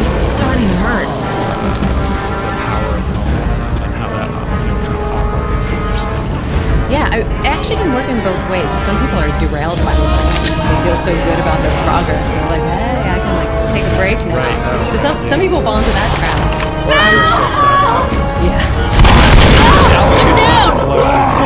Guys, One reason I why could use a hand. I talk about the importance of celebrating successes or appreciating effort, because it changes in part the way you feel about yourself as someone who is engaged in this difficult task. So I think momentum works because then you can tell a story about yourself that is really empowering and gives you positive energy to keep going. It's like fuel. And I think that as soon as we experience a setback, wanna often heal. one of the reasons it's so derailing is we start to tell a story about ourselves rather than a story about today. Like, we don't have that ability to be compassionate and say, okay, you just went through a health crisis, or you just had to deal with this other thing in your life. Of course, your energy went there, and there was less energy available for this other project that we've been working on. Instead, we start to tell a story about ourselves or our lives that feels fixed. Like, this is never going to happen, or I'm not capable of this. It's sort of like when values compete for your attention and resources, right? Like, it's not just that we have one value that we're aspiring to embody. There's multiple values, right? And sometimes they come into conflict. And that's okay. Like, you can change your priorities moment to moment. And particularly when you do it with a sense of agency and autonomy. Like, you know what? I said I was going to be dedicated this year to improving my health, and then I had to step into this caregiver role. And right now, I'm fulfilling that role, and it's meaningful, and it's stressful, and it's difficult. I've slid back a little bit on this other thing. Like, I think we should feel free to fully embrace that kind of shift and really honor any connection between what we're doing and what we care about. Yeah. Hospital's just on the other side of the water. You're not Well, a lot of people's New Year's resolutions pivot around movement, right? And that's let's talk about movement. Let's talk about what's happening with us psychologically. Let's start with No!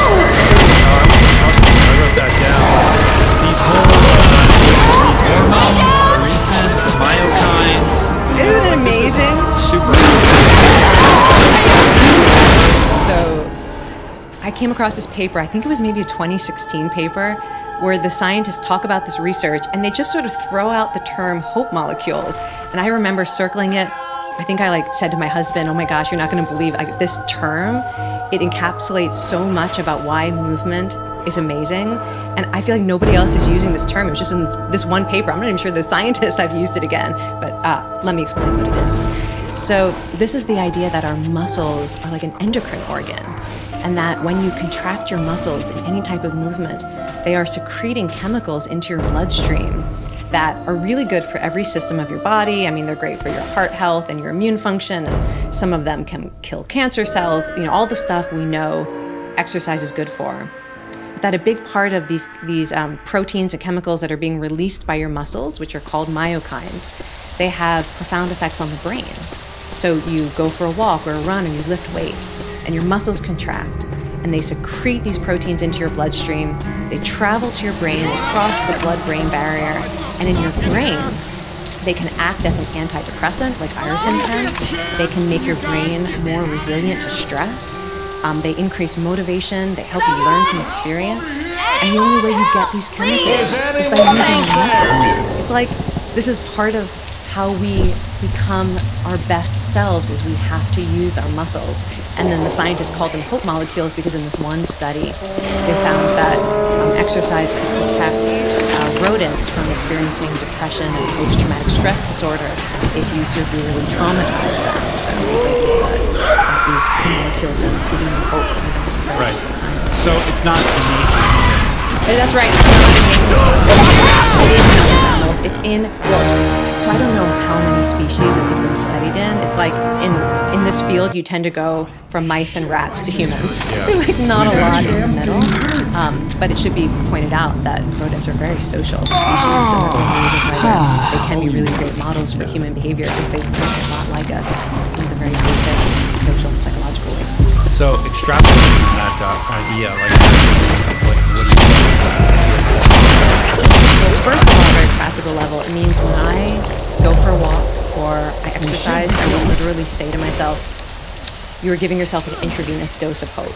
Like, I think this is how we should frame movement, that it's something you can choose to do to really powerfully influence your mental health and your resilience. I'm taking an Every extra time pistol. you move, you're doing that. I think Weapons to know here. that, to like look at your own muscles and be able to say, thank you, legs, I'm tired of this hard that antidepressant more philosophical way.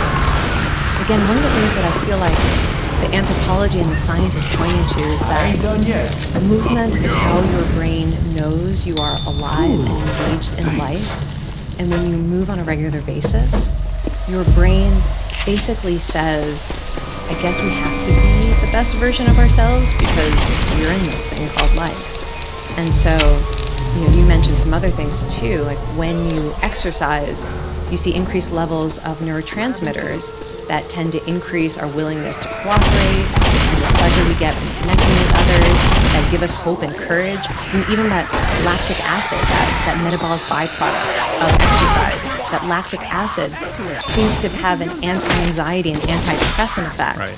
This is like crazy stuff. It's not just an endorphin rush. It's like at every level of our biology. When we move, our brain is like, I guess we have to do this thing called life. And so, for people like me who've struggled with anxiety or depression, this idea that you can convince your brain to want to fully engage with life in a brave way or in a hopeful way through movement is so phenomenal. How does that measure up against what we think about anecdotally as the runner's high? Yeah. Which is kind of how you open the book. I opened it. It was funny because I'm not a runner. But my husband is a runner, Yeah, and my your twin sister sister, is, she's yeah. a serious runner. You did a triathlon though, didn't you? Me? Yeah. No. Oh, you said you were over in the here. book. You said you and your husband were thinking about doing a triathlon. No, my You've husband. Oh, just him. Okay. I was thinking about didn't do it? saying, yes, Okay. go for it. The only thing I've ever participated in was a dance marathon. Okay. So I'm not a runner. And so part of my interest in exploring the science was like to really understand why people I love this thing that's not my movement. And so I started to dig into that, like what is the runner's high? And I came across this research that in part the runner's high is fueled by endocannabinoids, not only endorphins. And that endocannabinoids as a neurotransmitter system is really about reducing anxiety and making us sort of more bold and more courageous, as well as more social, and that we get more of that warm glow from any kind of social interaction. And the anthropologists who think about the runner's high, there's this idea that the reason we have the runner's high is so that, back hundreds of thousands of years ago, that we could sustain hunting and gathering. But that also hunting and gathering was part of being a social species and being a tribe. And so that this sort of runner's high not only allowed early humans to go out and do the hard work of gathering food, but maybe was even helping them be the version of themselves that wouldn't be like, I caught this big animal, it's mine, good Right. luck to the rest of you, I hope you don't starve. That the runner's high was actually making it easier to be a cooperative Right. species. No! It is. And then, one thing I didn't put in the book, because I am not sure the research is fully there, but a lot of people I talk to think oxytocin is also part of this. And the research just is not as robust right now. But oxytocin, as a neurohormone that helps us bond with others and also that makes us remember events more positively than maybe they were when they actually transpired. Some researchers think this is why people will run ultramarathons more than once, is that there's so much oxytocin released that somehow at a distance it seems better than maybe it actually was at the worst moments of that race. But anyways, so like oxytocin, endorphins, endocannabinoids, that the biochemistry of a runner's high is priming us to not only feel good while you're moving, which is I think how we often think about it, like it's a gimmick to trick you into exercising, but that what it might actually be is your brain being like, okay, now we have to be this version of ourselves who can persist and cooperate with others. And that changes who we are after a workout. We can be a different version of ourselves.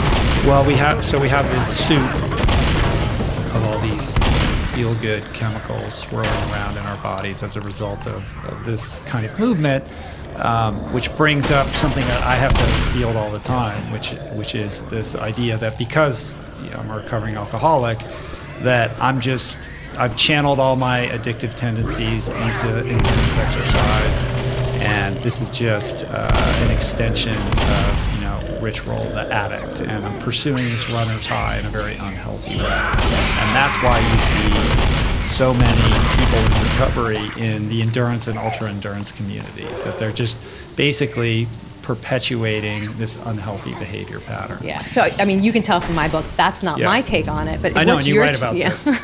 Well, I think I thought you addressed it really beautifully. I have my friend Mishka, who's been on the podcast a bunch of times.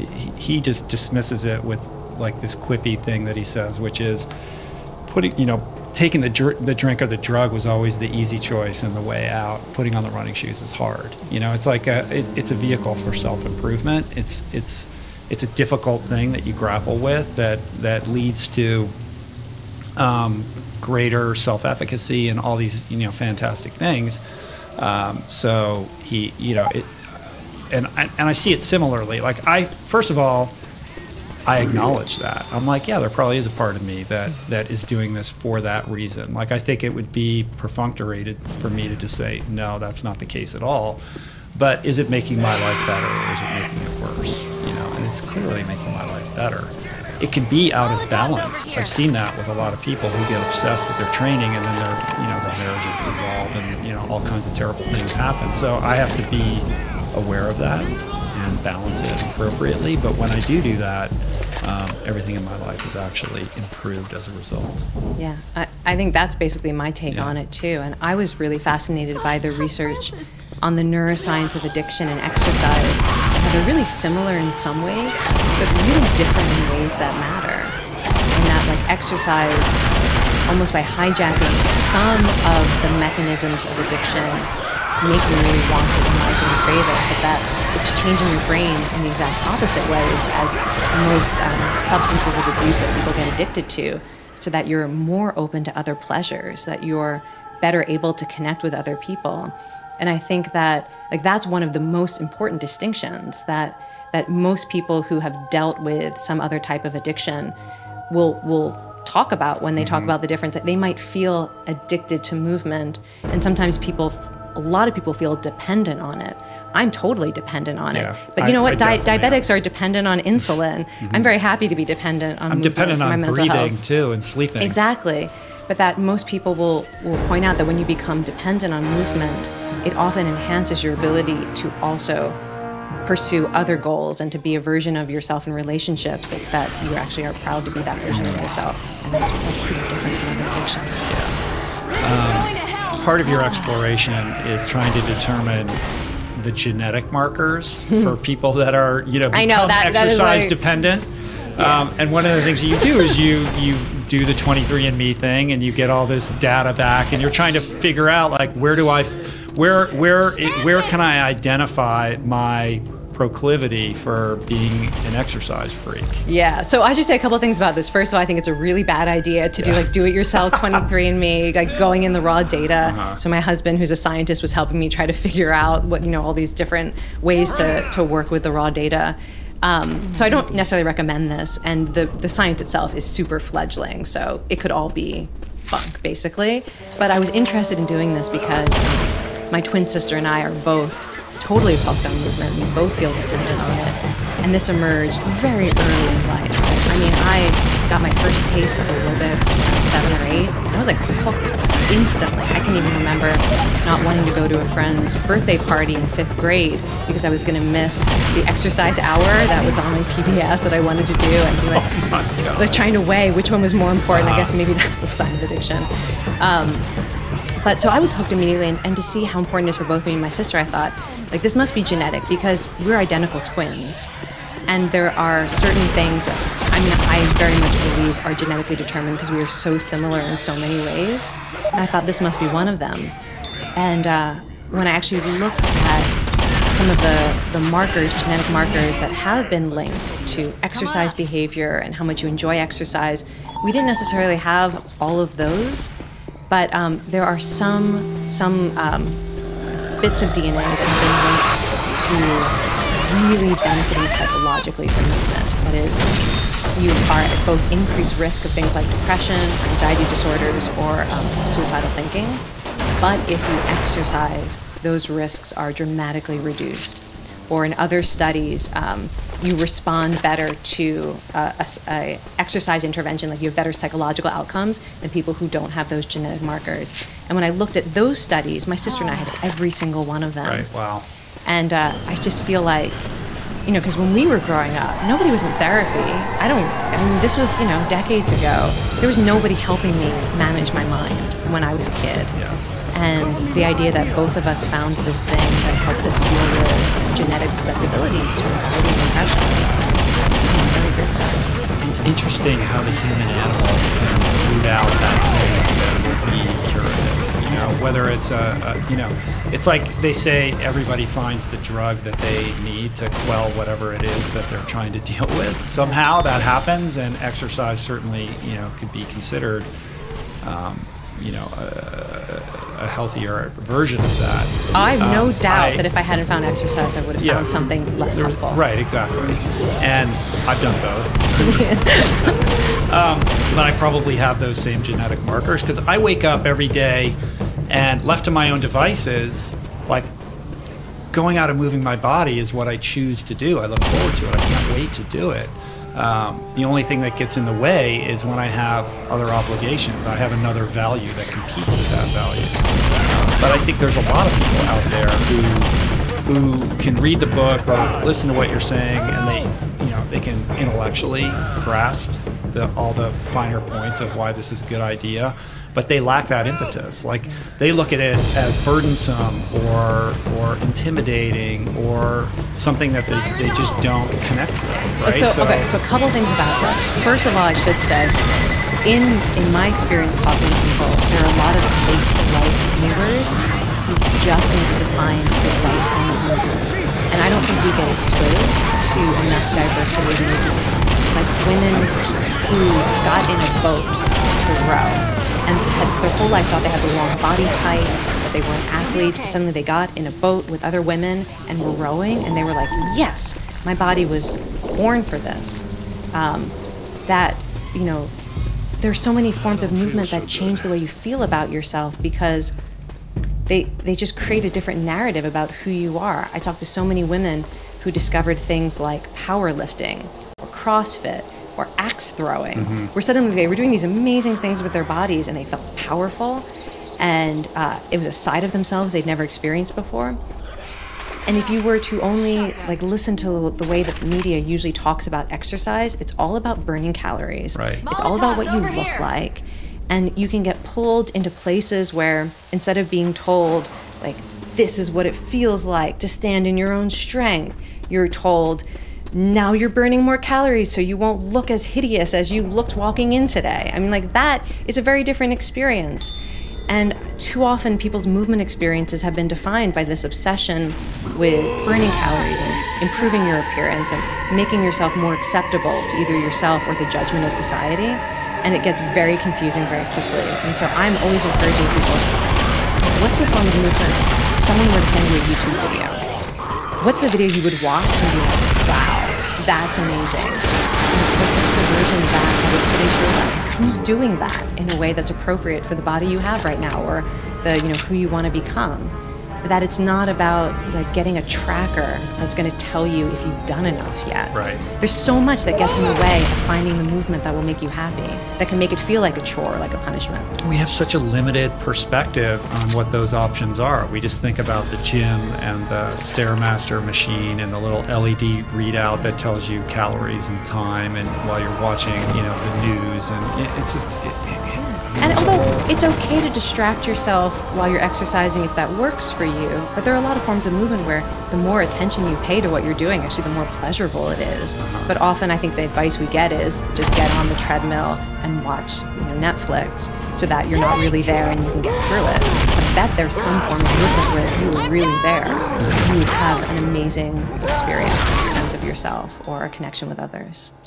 What is the science and research tell us about intensity? Like, do we have to suffer and, just kill ourselves, or okay, can well, we let's go not out use for either of a those walk? terms. Like, what do we have to do to avail ourselves of these benefits? Like, how much, how often, how intense? So there are two ways to think about this. One is minimum dose, so that we're not scaring people off. And then also acknowledging that many of the benefits are probably enhanced by greater intensity. So if you're looking to simply feel better, to have a mental health benefit, to have a mood boost, an energy boost, or even physical health benefits, there is almost no minimum of what you need to do and how non-intense it needs to be.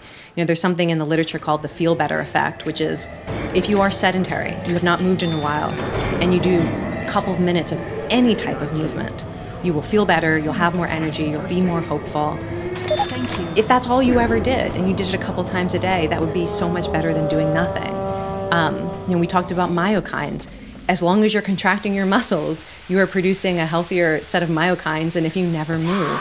So if anyone is thinking the barrier is, I don't want to do something insanely intense, so I'm going to do nothing instead, we should take that off the table. At the same time, many of the joys of movement are enhanced by intensity. So for example, there's something called collective joy, which is this feeling of transcendence and connection to others, a kind of euphoria that we feel when we move in synchrony with other people, particularly if we're moving to music. And the research shows that the higher your heart rate gets when you're doing that, the more intense the euphoria and the stronger the social bonds. Research also suggests that more intense movement, more endurance is going to produce extremely high levels of myokines that are probably very protective for your mental health and your brain. When it comes to your sense of self, if you do something you never thought you could do, and in order to get there, you had to have really tough workouts, and you had to try to lift something heavy and fail 20 times before you succeeded. That's a certain type of intensity. How you're going to feel the day that you finally do it is probably going to be more powerful than if you set a very small goal for yourself that you could succeed at the first time you try. So there's so many different ways that intensity, I think, amplifies the joys of mastery and connection and mental health. But people shouldn't think of that as, like you said, suffering and killing yourself. It's more like, I always tell people, what's the most intense form of movement you can do and still take joy and meaning in it? And again, if it's the right form of movement for you, probably part of the workout will be like, oh my gosh, this is so uncomfortable. Why did I say I wanted to do this? And then 2 minutes later, it'll be like, right. Joy can take different forms. It's like, if you want to change your life, like sign up for an ultra marathon. You will meet yourself in a way you never have before. And there will be a tremendous amount of suffering, but there is a joyous aspect to that because it's a journey of self-discovery that you really can't replicate in any other way in your life. And we're so afraid of that level of discomfort. But well, I think those the are ultra great training teachers. is its own thing. Yeah, it's not, you have I was so delighted that you basically have like an entire chapter on the world of ultra endurance. That chapter took the longest for me to write. I was revising that like a year after the manuscript was submitted because it's so different from my own core forms of movement are yoga and dance. And it just, I knew it was very different than the ultra world, and I had to keep talking to people and watching videos of events and reading memoirs to feel like I could actually understand it in a way that was deeper than my initial impressions of it. And I learned so much about that sport and that world, and I found it very moving to try to pay attention to that world in a way that really goes against, like many people who aren't ultra athletes probably had the same initial response I had, like, oh my God, why do you need to practice suffering? Like, I'm already suffering enough. Like, I don't really need to do it in that form. Go ahead. So I don't want to interrupt you. But it was the thing that made the biggest shift for me was when I started watching videos and I saw on people's faces sort of who they were when they were struggling. And it was so beautiful to watch people confront their desire to finish with their bodies reluctance. Right. And it was beautiful. And then to watch how so often one of the ways they did it was people showed up to help them. And it was, when I first started talking to ultra athletes, we're not talking about interdependence. It was like later conversations. That was the thing that I found so beautiful. It's because from the outside, it looks like something that people are doing only to prove that they're tough and I can do it by myself. And of course, you're doing it yourself. But most people aren't doing it by themselves. And that was so beautiful when I realized that this is like the most beautiful display of inner strength and interdependence at the same time. That's a very significant because it is a very individualistic pursuit on paper. It's also this beautiful soul journey. You know, there's a soulful aspect to the ultra endurance community that's really beautiful and I think unique, because people, they're not getting into it because there's prize money and they're going to become a professional and make money. Like there's something that is calling them towards this because there's something inside themselves that needs reconciliation, or there's some answer that they're trying to find for themselves. And in that way, it's almost like an ascetic spiritual practice, right? Like flogging yourself or something. Or in like the some marathon way. monks. Yeah, exactly, which you talk about in the book as well, where you know, by virtue of tackling this challenge and seeing it through, you will have some form of transcendent experience and will be changed as a result. But as you point out, it is a very collective experience, and there is a level of cooperation that you don't see in other, you know, quote unquote individual sports. The athletes, you know, all want to do their best, and there is a competitive aspect to it, of course, but everybody's helping each other. And you know, a lot of people don't realize that most of these races, you have to bring your own crew, and you're very dependent and reliant upon these people in order to finish. And the crews will also help other athletes when they're in need, and the athletes will help each other when they're in need. Like when I did ultramarathon with my pedal, I got a brand new pedal from a crew member of a competing athlete. Like this goes on all the time, you know, and that I think just makes it this beautiful kind of collective celebration where a group of people have gotten together and created this social contract that they're going to do this really hard thing together, and they're going to be mutually supportive in the doing of it. And Sienna, I believe that that's one of the things that real stress can bring out in us as humans. That was one of the core ideas in my previous work. And so that was, when I saw that was playing out in the ultra world, that I was, that was wonderful to see. But I also believe like that's part of who we are, and it brings it out of us because that's part of our human nature. And it's that perfect kind of stressful situation where people really have resources. And when you're in a very stressful situation and you know there's something you can do, that's sort of what humans do. We rise up and we lift one another Yeah, up. and there's nothing more elevating than realizing that you have more potential and capacity than you originally realized. That's incredibly empowering. And on the idea of your previous work and stress, the core idea is basically, please correct me if I'm wrong, that you know, look, stress is bad, but it's our relationship with stress that's most critical in how it impacts us. And when we think about stress in a healthier way, it doesn't have the deleterious impact that it would have otherwise. And you know, movement, sports, ultra endurance, whatever, we're inviting a certain level of stress into our lives to challenge ourselves. And as a result of grappling with that, we create, you know, what Susan David would call emotional resilience, right? So, you know, like, how does your thoughts on stress and your work in that field kind of intersect with her ideas on similar terrain? Yeah, well, I think one of the things that she points out too is the importance of welcoming and embracing often the emotions that we think we don't want. And stress is just part of that. One of those. You know, I really think about, the way that I think about stress is it's what arises in your mind and in your body when something that you care about is at stake.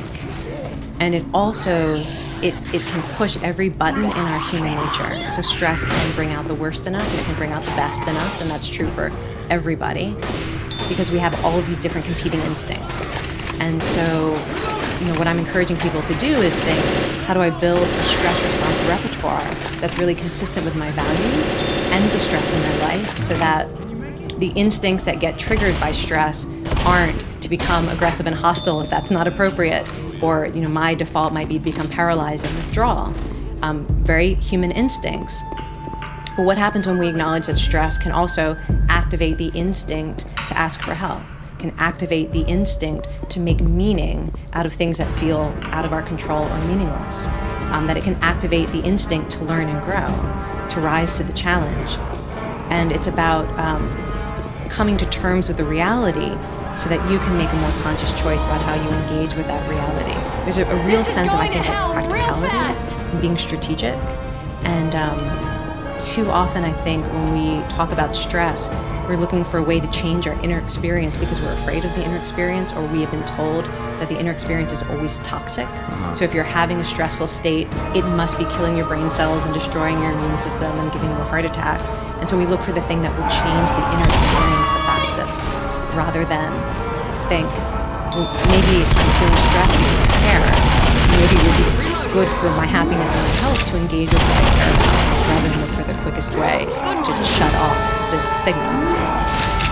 Any of your thoughts on stress or willpower changed as a result of this deep dive? Confirm or affirm what you've always been talking about? Some of my thinking has changed over the years. I'm trying to think if writing this book led to any changes. I think the thing that, so the fundamental paradox that all of my work tries to grapple with is that human beings have nature for good and for bad, and for helping and destruction. I think that's fundamentally true, and the science is always pointing in that direction. And so my work has always been, okay, so you need to get to know the destructive impulses in order to strengthen the positive impulses. And I feel like this was the first book I wrote where by far what I was being confronted with was the good in human nature. And all my past work, I feel like there was at least sort of an even balance, the destructive nature and the pro-social and positive nature. And that, to me, it gave me a lot of hope. I feel like I needed it at that time. I felt like everywhere I looked, I was seeing the good in human nature, and that movement somehow allows us to access that. So I don't know that it changed my thinking, but it changed my perspective. I felt like this book and the science pushes me to be more optimistic about human nature than my natural tendency. Yeah. How does competition play into this? Because if we talk about movement, a subset of movement is sports being inherently competitive. There has to be healthy aspects to this, but also unhealthy aspects. Yeah. I think so. Competition is a major human drive, and there's a lot of psychological benefits to it. So when people tell me that they love competition, like my sister is more like this than me. It's like one of our fundamental differences. She loves to compete. She loves to improve. She loves mastery. And I just sort of, I don't know, that doesn't motivate me, like, at all.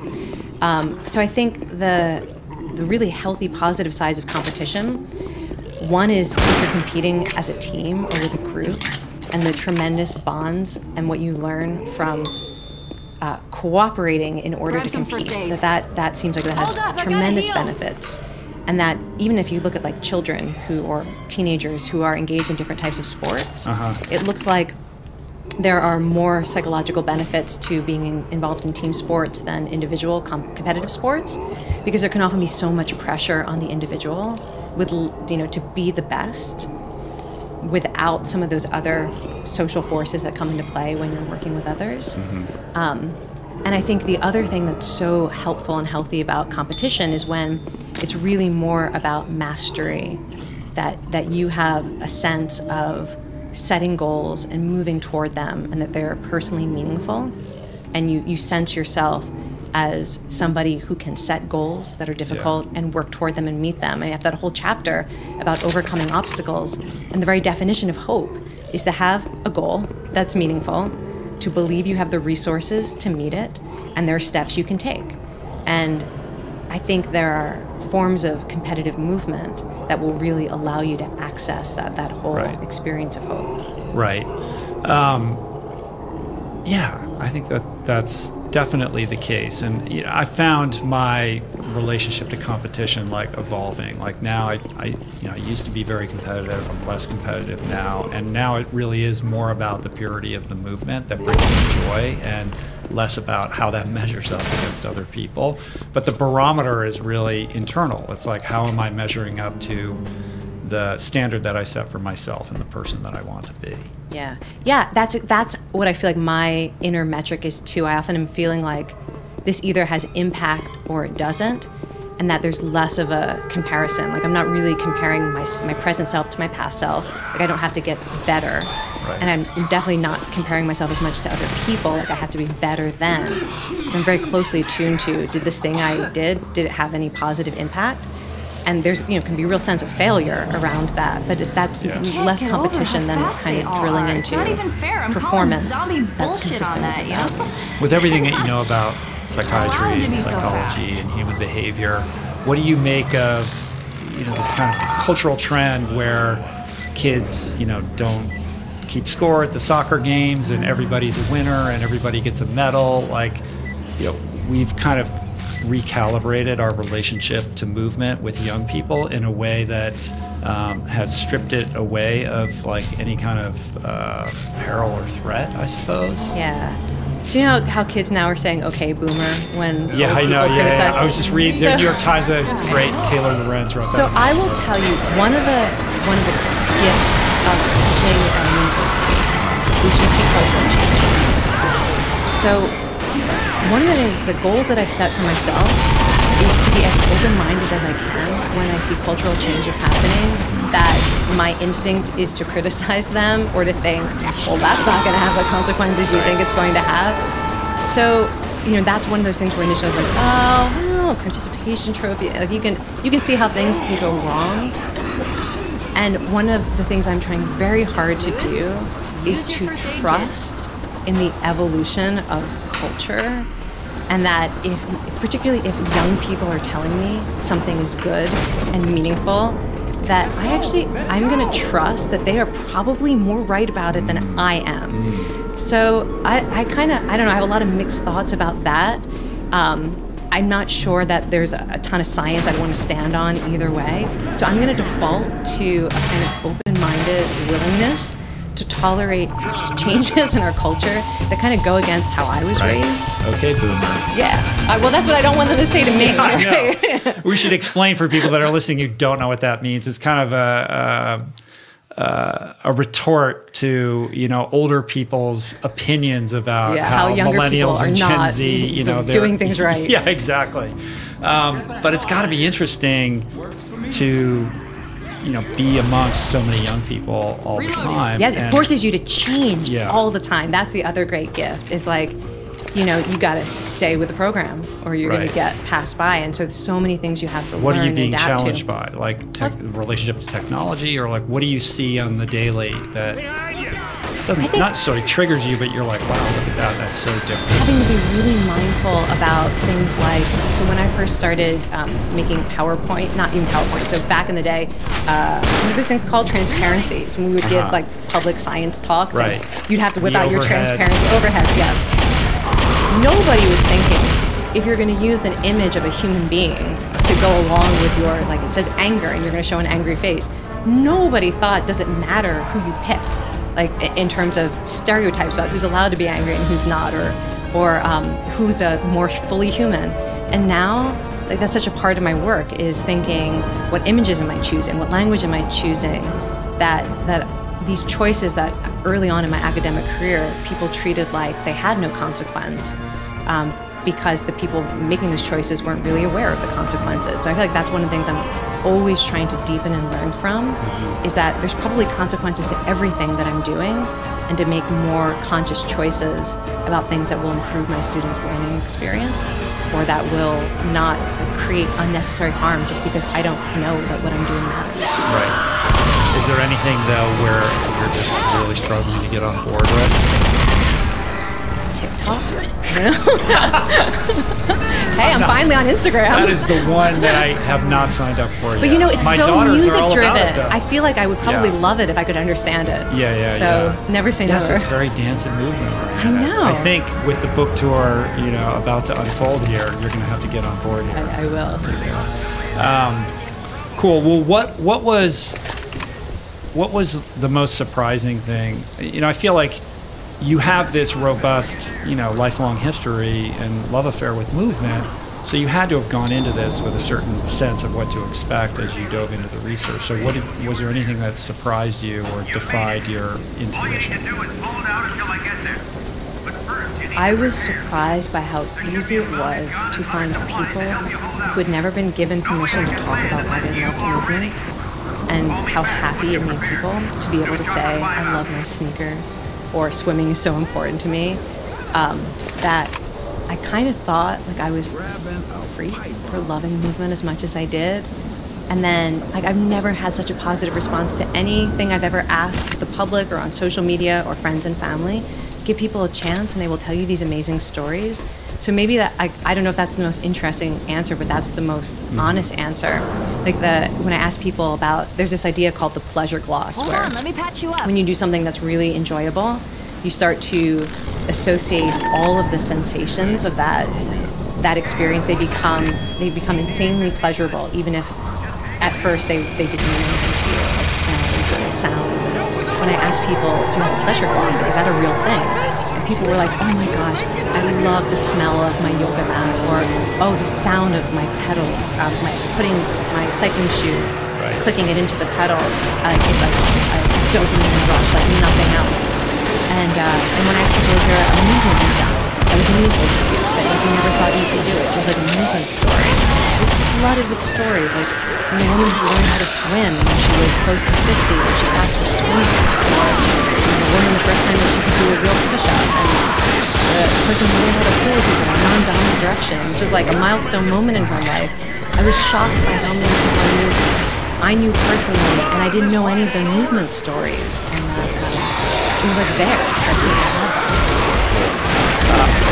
We're in the midst of kind of an amazing moment with respect to the explosion of interest in movement. It wasn't that long ago that jogging was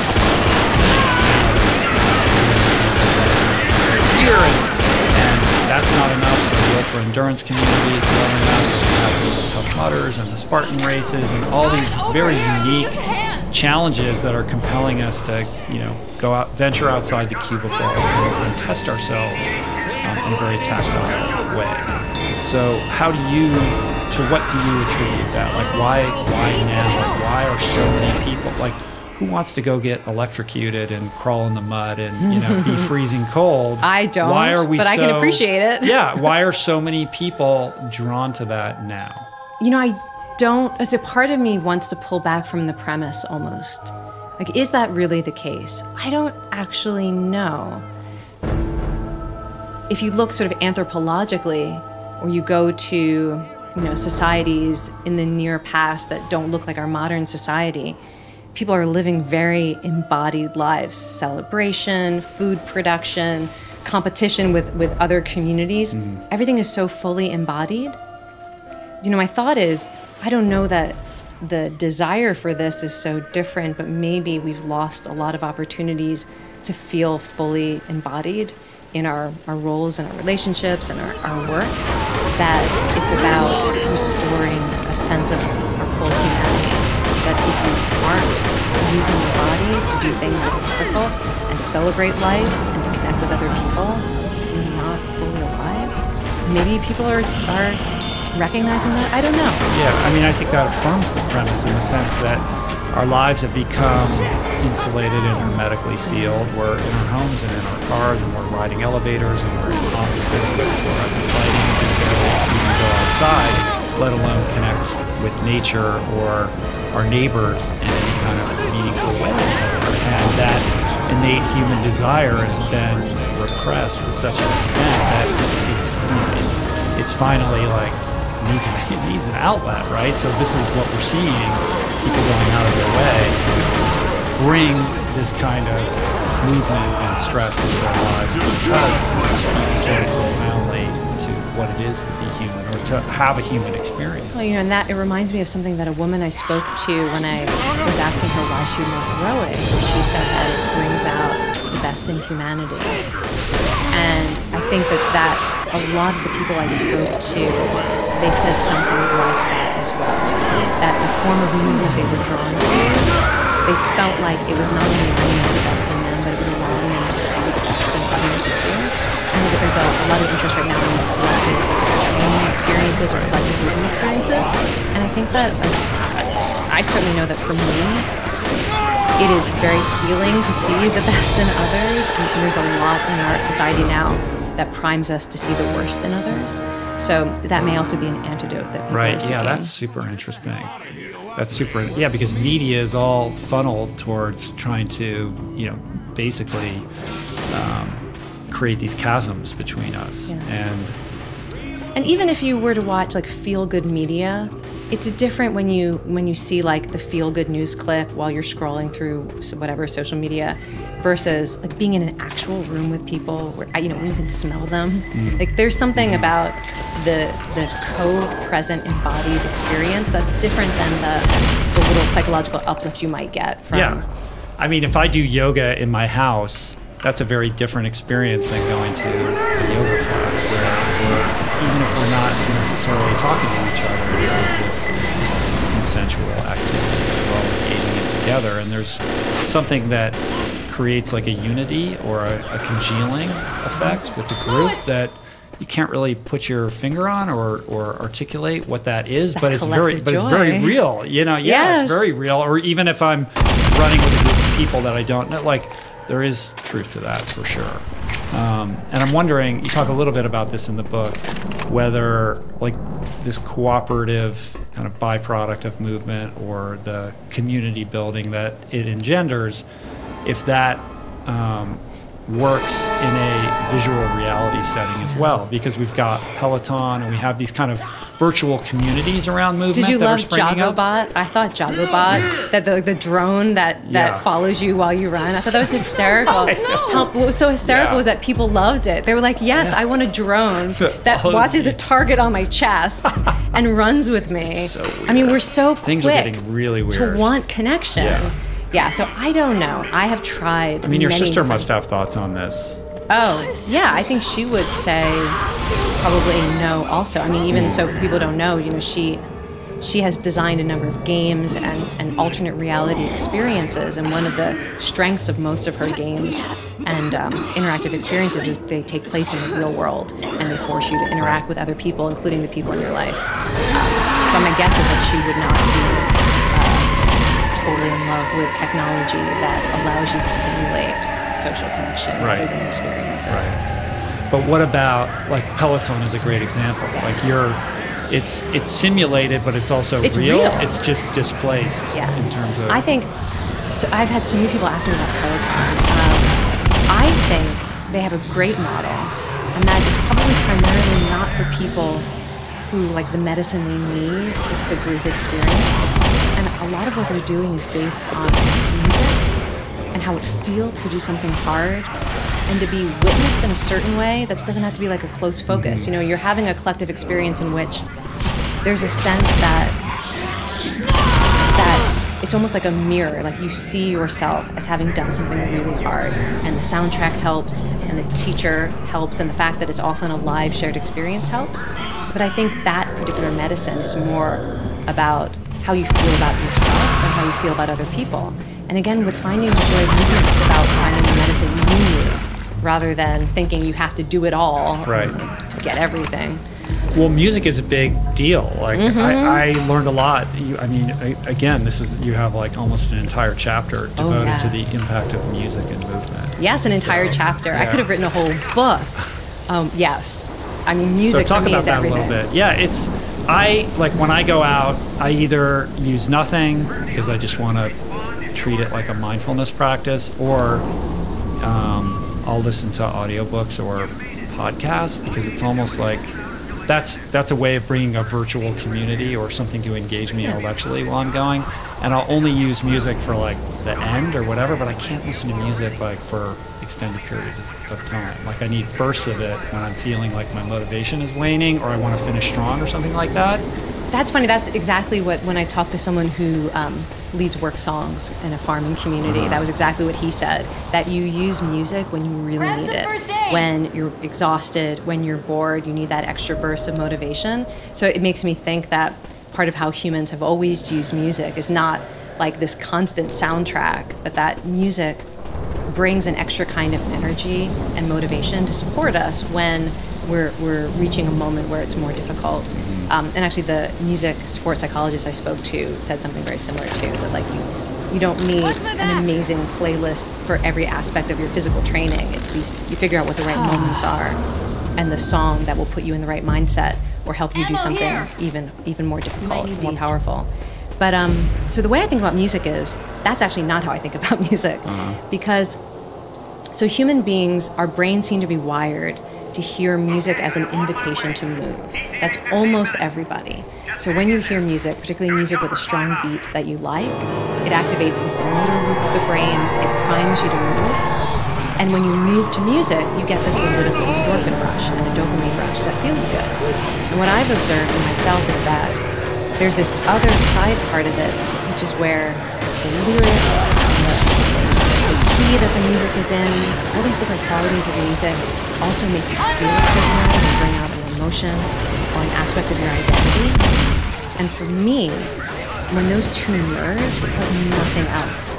To get the endorphin rush of moving to the beat of music, while the lyrics are making me feel a certain way about life and myself, there is like no greater high that I get from like anything that I've tried. And I think not everyone is as, like, talk about genetic tendencies. I mean, that's deep for me. That is like a defining part of my nature, is nothing else like moving music. And so that's like how I center all the classes that I teach. But for other people, it may just be that you have the normal human brain, which will experience music as ergogenic. It will help you work harder. It will reduce pain. It will help you connect with others and you use it strategically. But there's this other aspect that it's also very sense memory evocative, right? Like you can hear a song you haven't heard in a long time, and it'll just spring to mind like something very vivid. You know, I don't know what. I guess it's similar to like I like the smell of my yoga mat. Like there's something that happens biochemically or neurologically that can root you in a past experience or trigger a memory that can. And there's certain songs that you just go to time and time again for that purpose. Yeah, and I think that because we listen to music with our whole bodies, that those memories feel more embodied. That somehow we have access to it in a way that feels more visceral, as you said.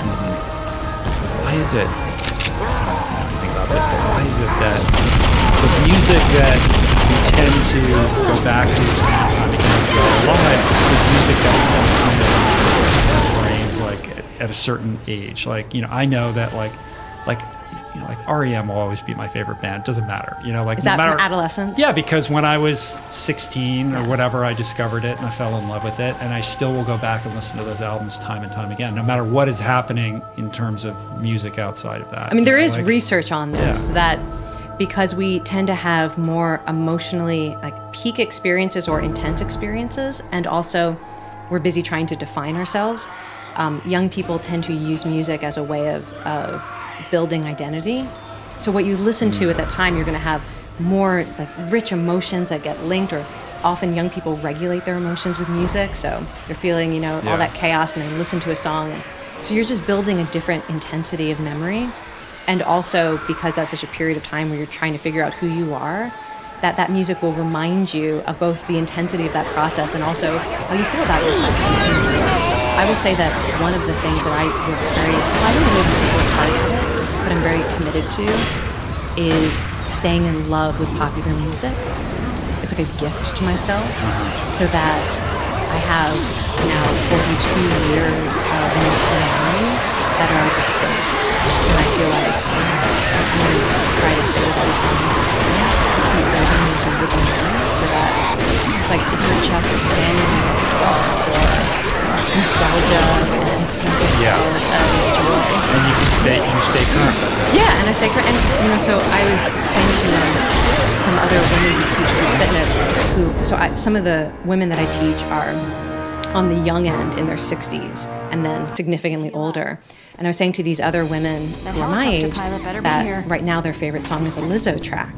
And they didn't believe me. And I was like, of course, you just have to share it with them and give them an embodied experience of it. Who's not going to fall in love with Lizzo? So I always thought that I would always be hip to like whatever was happening in the music culture. And I have a 16-year-old daughter right now, and she's into like the most intense rap and hip hop, and I have such a hard time trying to connect with it. It's like super hard. It confuses me that she's so into it because it kind of doesn't exactly measure up with her sensibility, but it's definitely doing something for her, and I want to be on board because I want to have that shared experience with her. But I found does she want to have it as a shared experience? I don't know if with you? she cares, but she gets in the car and she doesn't ask like who's playing the music. She just turns it on and cranks it way up, and I'm like, whoa, my hair explodes back. Oh, you should I'm just like, imagine, 20, 30 years from now, how that's going to be a cherished memory. Yeah. Like that song will come on and you'll have this embodied memory. I know, and I have that awareness, and I'm still like. Have you tried moving to it? Maybe what you need to do is get down into the groove.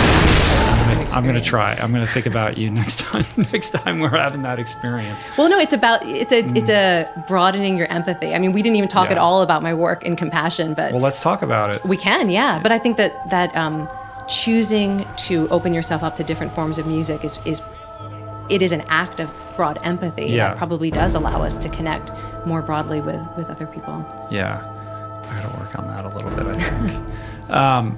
And I think compassion, particularly self-compassion, is a big part of movement, right? Like movement is an act of self-compassion that actually broadens your aperture to be compassionate towards other human beings.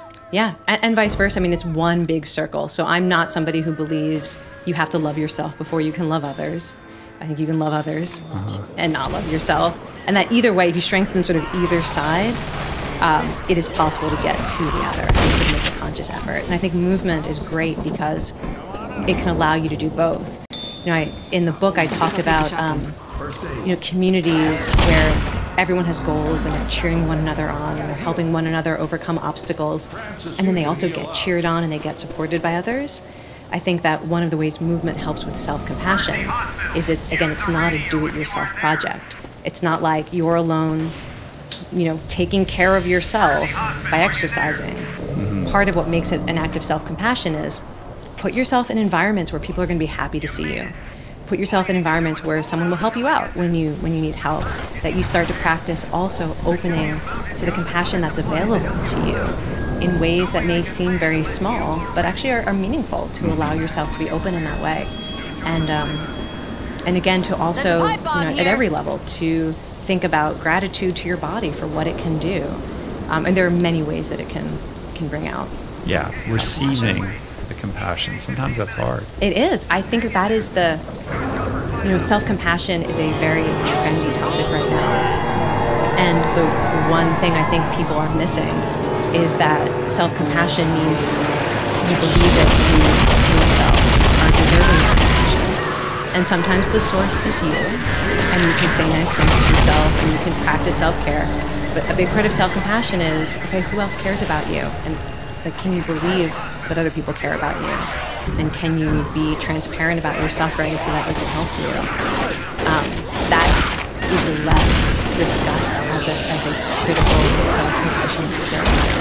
And we sometimes turn self-compassion into this project, like go into your compassion closet and be a burden on anyone else. You should be able to deal with your own pain and suffering and be self-compassionate. Yeah, but when it comes to receiving that from other people, the instinct that I have is that that's indulgent. It's burdensome for other people. Right? Why should I have to involve them in my project of self-efficacy? Yeah, and that sort of inner voice is not really any different than the inner voice that might say, the voice of self-criticism, like, you're so dumb, why did you do that, you'll never change. that these are all voices we have that are barriers to compassion. They aren't perfect, but they are pervasive. And I think that when, I mentioned that compassion is a big circle, and so to unlock self-compassion, we often need to put ourselves in the presence of compassion that is not generated by ourselves. Like, we need to see other people helping other people. Maybe we just need to be a witness to compassion in our life. We need to feel that we ourselves are capable of helping others or caring for others, so that we sense ourselves as having something of value, and we notice how good it feels, so that we can imagine if we let a friend or family member help us, maybe that feels good for them too. That it's not a burden, because we've experienced that it's not a burden when we care for someone we love and don't want to suffer. So there's it's almost like we don't want to get too myopic about the one part of compassion that is most critical, and to put ourselves in this big system of compassion that is bigger than ourselves, that includes ourselves. I think that's super important. It's something that's been very difficult for me to learn. I know the way that I was raised, and maybe it's a generational thing or just my personal experience, but sort of like, check yourself, like, don't bother other people with your problems, like, solve it on your own. If you need to seek help, fine, but don't go around, like, trying to enlist all these other people in whatever it is that you're trying to work out within yourself. Yeah, I mean, that was how I was raised too. It's considered a virtue to not be a burden, to just take care of it yourself. And I think that if there's a way to honor some part of that impulse towards agency and autonomy, while at the same time recognizing how interdependent, fundamentally independent we are. That's just not how it works. It would make other people miserable. Can you imagine if nobody ever, if nobody listened to this podcast, nobody cared if you got up in the morning? We don't want that existence either. Well, it's an illusion anyway. We're all interdependent, and I think that we walk around, we talk about stories, we tell ourselves that these other people that we mythologize or look up to have done it all, and that if we want to measure up, we have to make the same. And it's just a lie. It's a lie, and I think it requires, you have to marshal courage in order to be vulnerable, but ultimately to do that, you realize that's actually you have to do it in order to realize and overcome it. And to recognize that they aren't inconsistent. I mean, when we were talking about the ultra world, and what I learned from observing was that there's no like ceiling effect. The inner strength is just up, and the interdependence is up, and that's how people do incredible things. It's not like if you accept help, you are weaker and not still pulling on the same inner resources. It's just. But you didn't see that until you dove into it deeply, because I was too busy like thinking. Well, it just looks like these people are all doing it on their own. Yeah, I mean, I didn't know anything about it except the occasional horror story that I wanted to see. You know what? I didn't even write about this in the book, but I did this whole interview process asking people about taking naps, and I heard so many incredible stories, and I kind of regret I didn't find a way to put that in the book somewhere. But these amazing experiences people had at ultra endurance events, and what they learned from it, and why it was meaningful. And that was a fascinating part of the psychology too, because I feel like that it also is such a perfect analogy for life. In what way? In other words, how they grappled with quote unquote failure and used it to fuel better performances later, or what else? No, that it was it felt like a tremendous act of self-compassion. And one woman was talking about the moment of having to acknowledge that when she had reactivated, she literally couldn't finish, and she was going to accept that and still honor everything she had done, and have a sense of this as a meaningful journey. And another person talked about choosing not to finish to help another participant who was sick and couldn't finish. And that felt like the best decision she could make, that she was now a part of this other person's journey, right, where that person wasn't alone in it.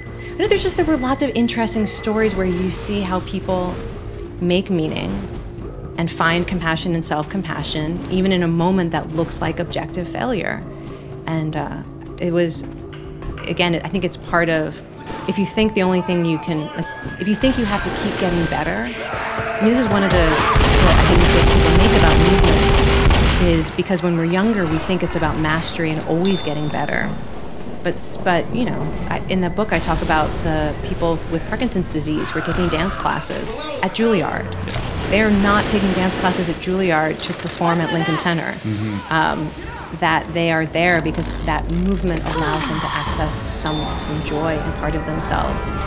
And I feel like the DNF somehow, it was also reflecting that part of movement, that you don't always have to get better. You could be getting increasingly worse until, like the people in hospice care who are still moving.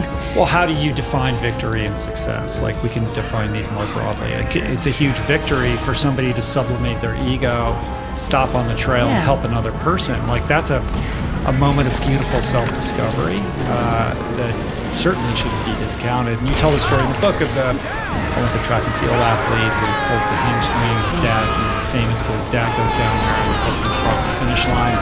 And that becomes a story that transcends whoever won that race that day, right? And I think, you know, the ultra world is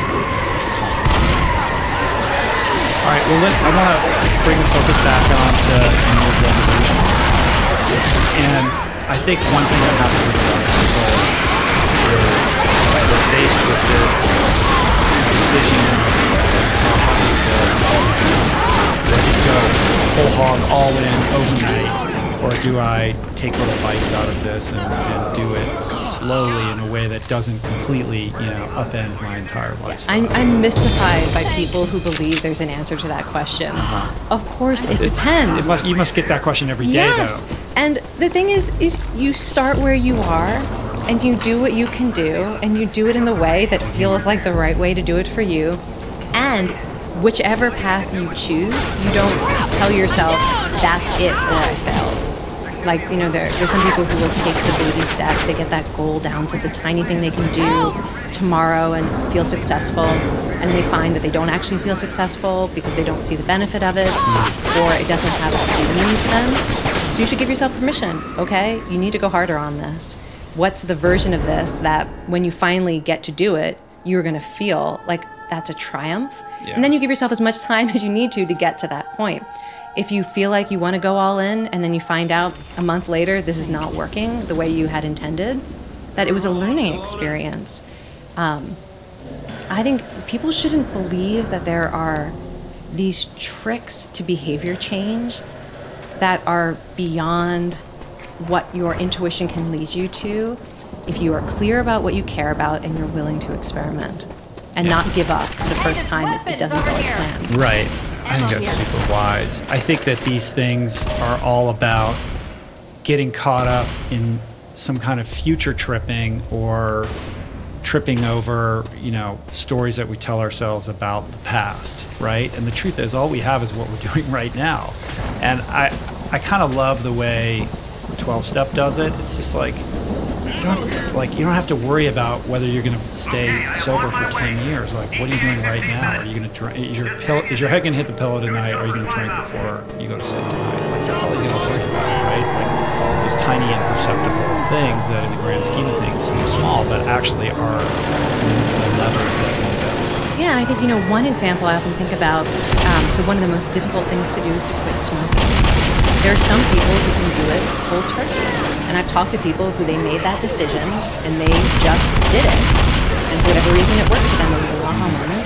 But there's research showing that if you can delay the first cigarette of the day by 5 or 10 minutes, that increases your chance of quitting. So that seems totally possible. Delay the first cigarette by 5 minutes, and that's something you could choose to do tomorrow. And to know that both of those are pathways to the same place. And you don't always know at first which one's going to work for you, and there's a million paths in the middle that look like something else. Do you know Dr. Psinned? Yes. I saw the interview. Oh, you did? Yeah. But he's done amazing. He's great, and he talks about being curious rather than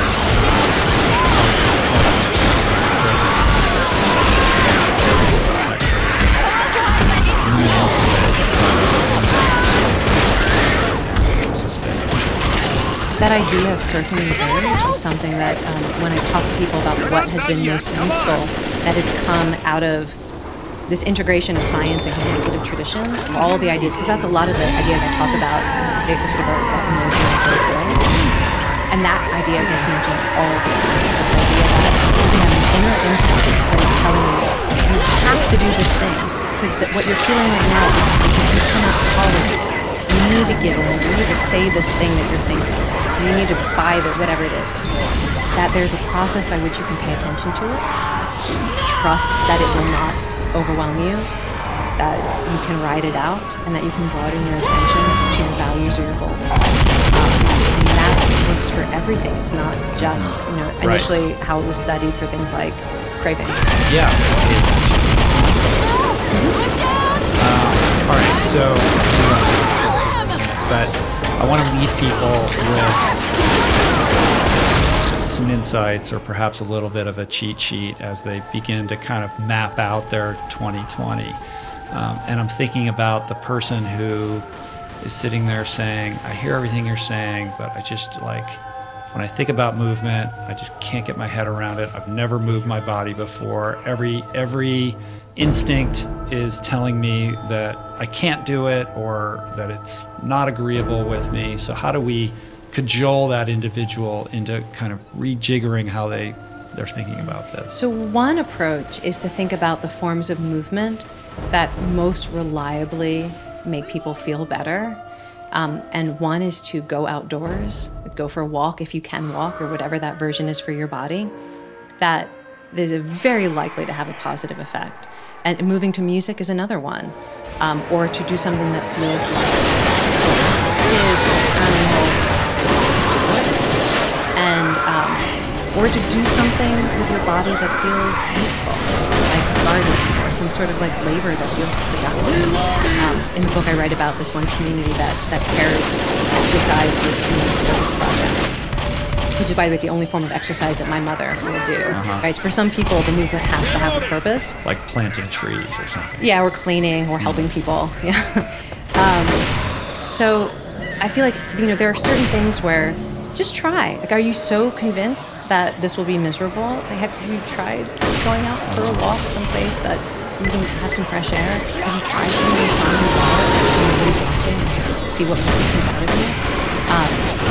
That there are these little experiments you can do where, because you're a human being, even if you have what looks like a barrier, even if you live with chronic pain or you have a disability or you're struggling with depression, even in all those contexts, most people benefit from simple forms of movement.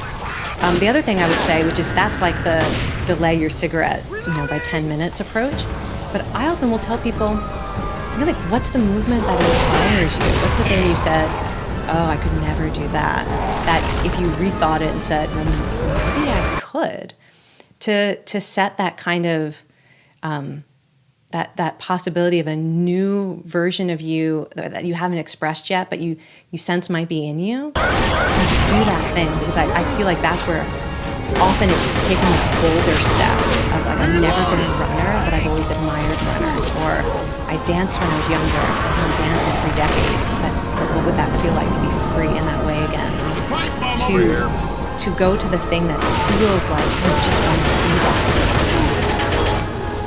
That's beautifully put. I think another big part of it, and you talk about this in the book, is engendering the community aspect of it, like enlist a friend or a buddy, or create accountability and community around this, so that you're not doing it alone. And you have to report to somebody, like in a good way and a bad way. Like you don't show up, they're going to give you shit, but if you do show up, they're going to be there and you're going to be with your friend. Yeah, and to know that when you move with other people, you build community. That's the other part of it too. Sometimes I'll tell people, if you show up somewhere and you kind of like how it feels, but nobody smiled at you that first time, you didn't feel like you immediately belonged and you have all these amazing connections, that when you show up over time, one of the most consistent things that happens is you form communities. So if there's a place that you want to go, the movement is available. If you're looking to build connections with particular individuals, that movement is going to be that. So you can keep showing up, and that you actually will develop a network of support around you. in the same way that your muscles change. It happens. So with this robust career and experience in human behavior, evidence-based human science, facts, human behavior, what is the thing that keeps tripping you up? Like, what's the frontier for you that you're challenged by, that you're trying to work through? Well, so the thing that is not new, but the thing that is the most ingrained in me that I grapple with daily is I just have a nervous system of temperament that is overwhelmed by life. Like, anxiety is my default state. And for instance, I came out of the womb. So I feel like it's not a new frontier, but certainly the things that I've been drawn to are things that make me feel braver about life, that interfere with my instincts to withdraw and shut down. The other thing that I've been working with a lot lately, so a few years back, I was in this period of my life where I was living in both New York and Palo Alto, California. And when you live in two cities, you really don't live in any city. And I felt the consequences of not having daily, like, neighborhood-driven community. And since now I'm located only in Palo Alto, the frontier that I've been working on is trying to just honor and rebuild those daily neighborhood-based connections that turned out to be much more important for my mental health than I realized. So that's like the frontier. And then if I were going to try to give other people advice, just because we haven't talked about the one other passion in my life, which is animal rescue and adoption. And if other people are thinking about something to do and they don't want to exercise, please adopt something. I feel like I really want to write a book about the psychological and social benefits of having a relationship with animals. Oh, that's beautiful. You should write a book about that. Coming up next. I have to teach a course about it first. That's the problem. Oh, my books are all based on courses. I got to figure out how to... I don't know if the business school at Stanford is going to want you to teach that class, but who knows, right? What are the classes that you're teaching right now? Right now, so the next class I'm going to teach at the business school is on communication.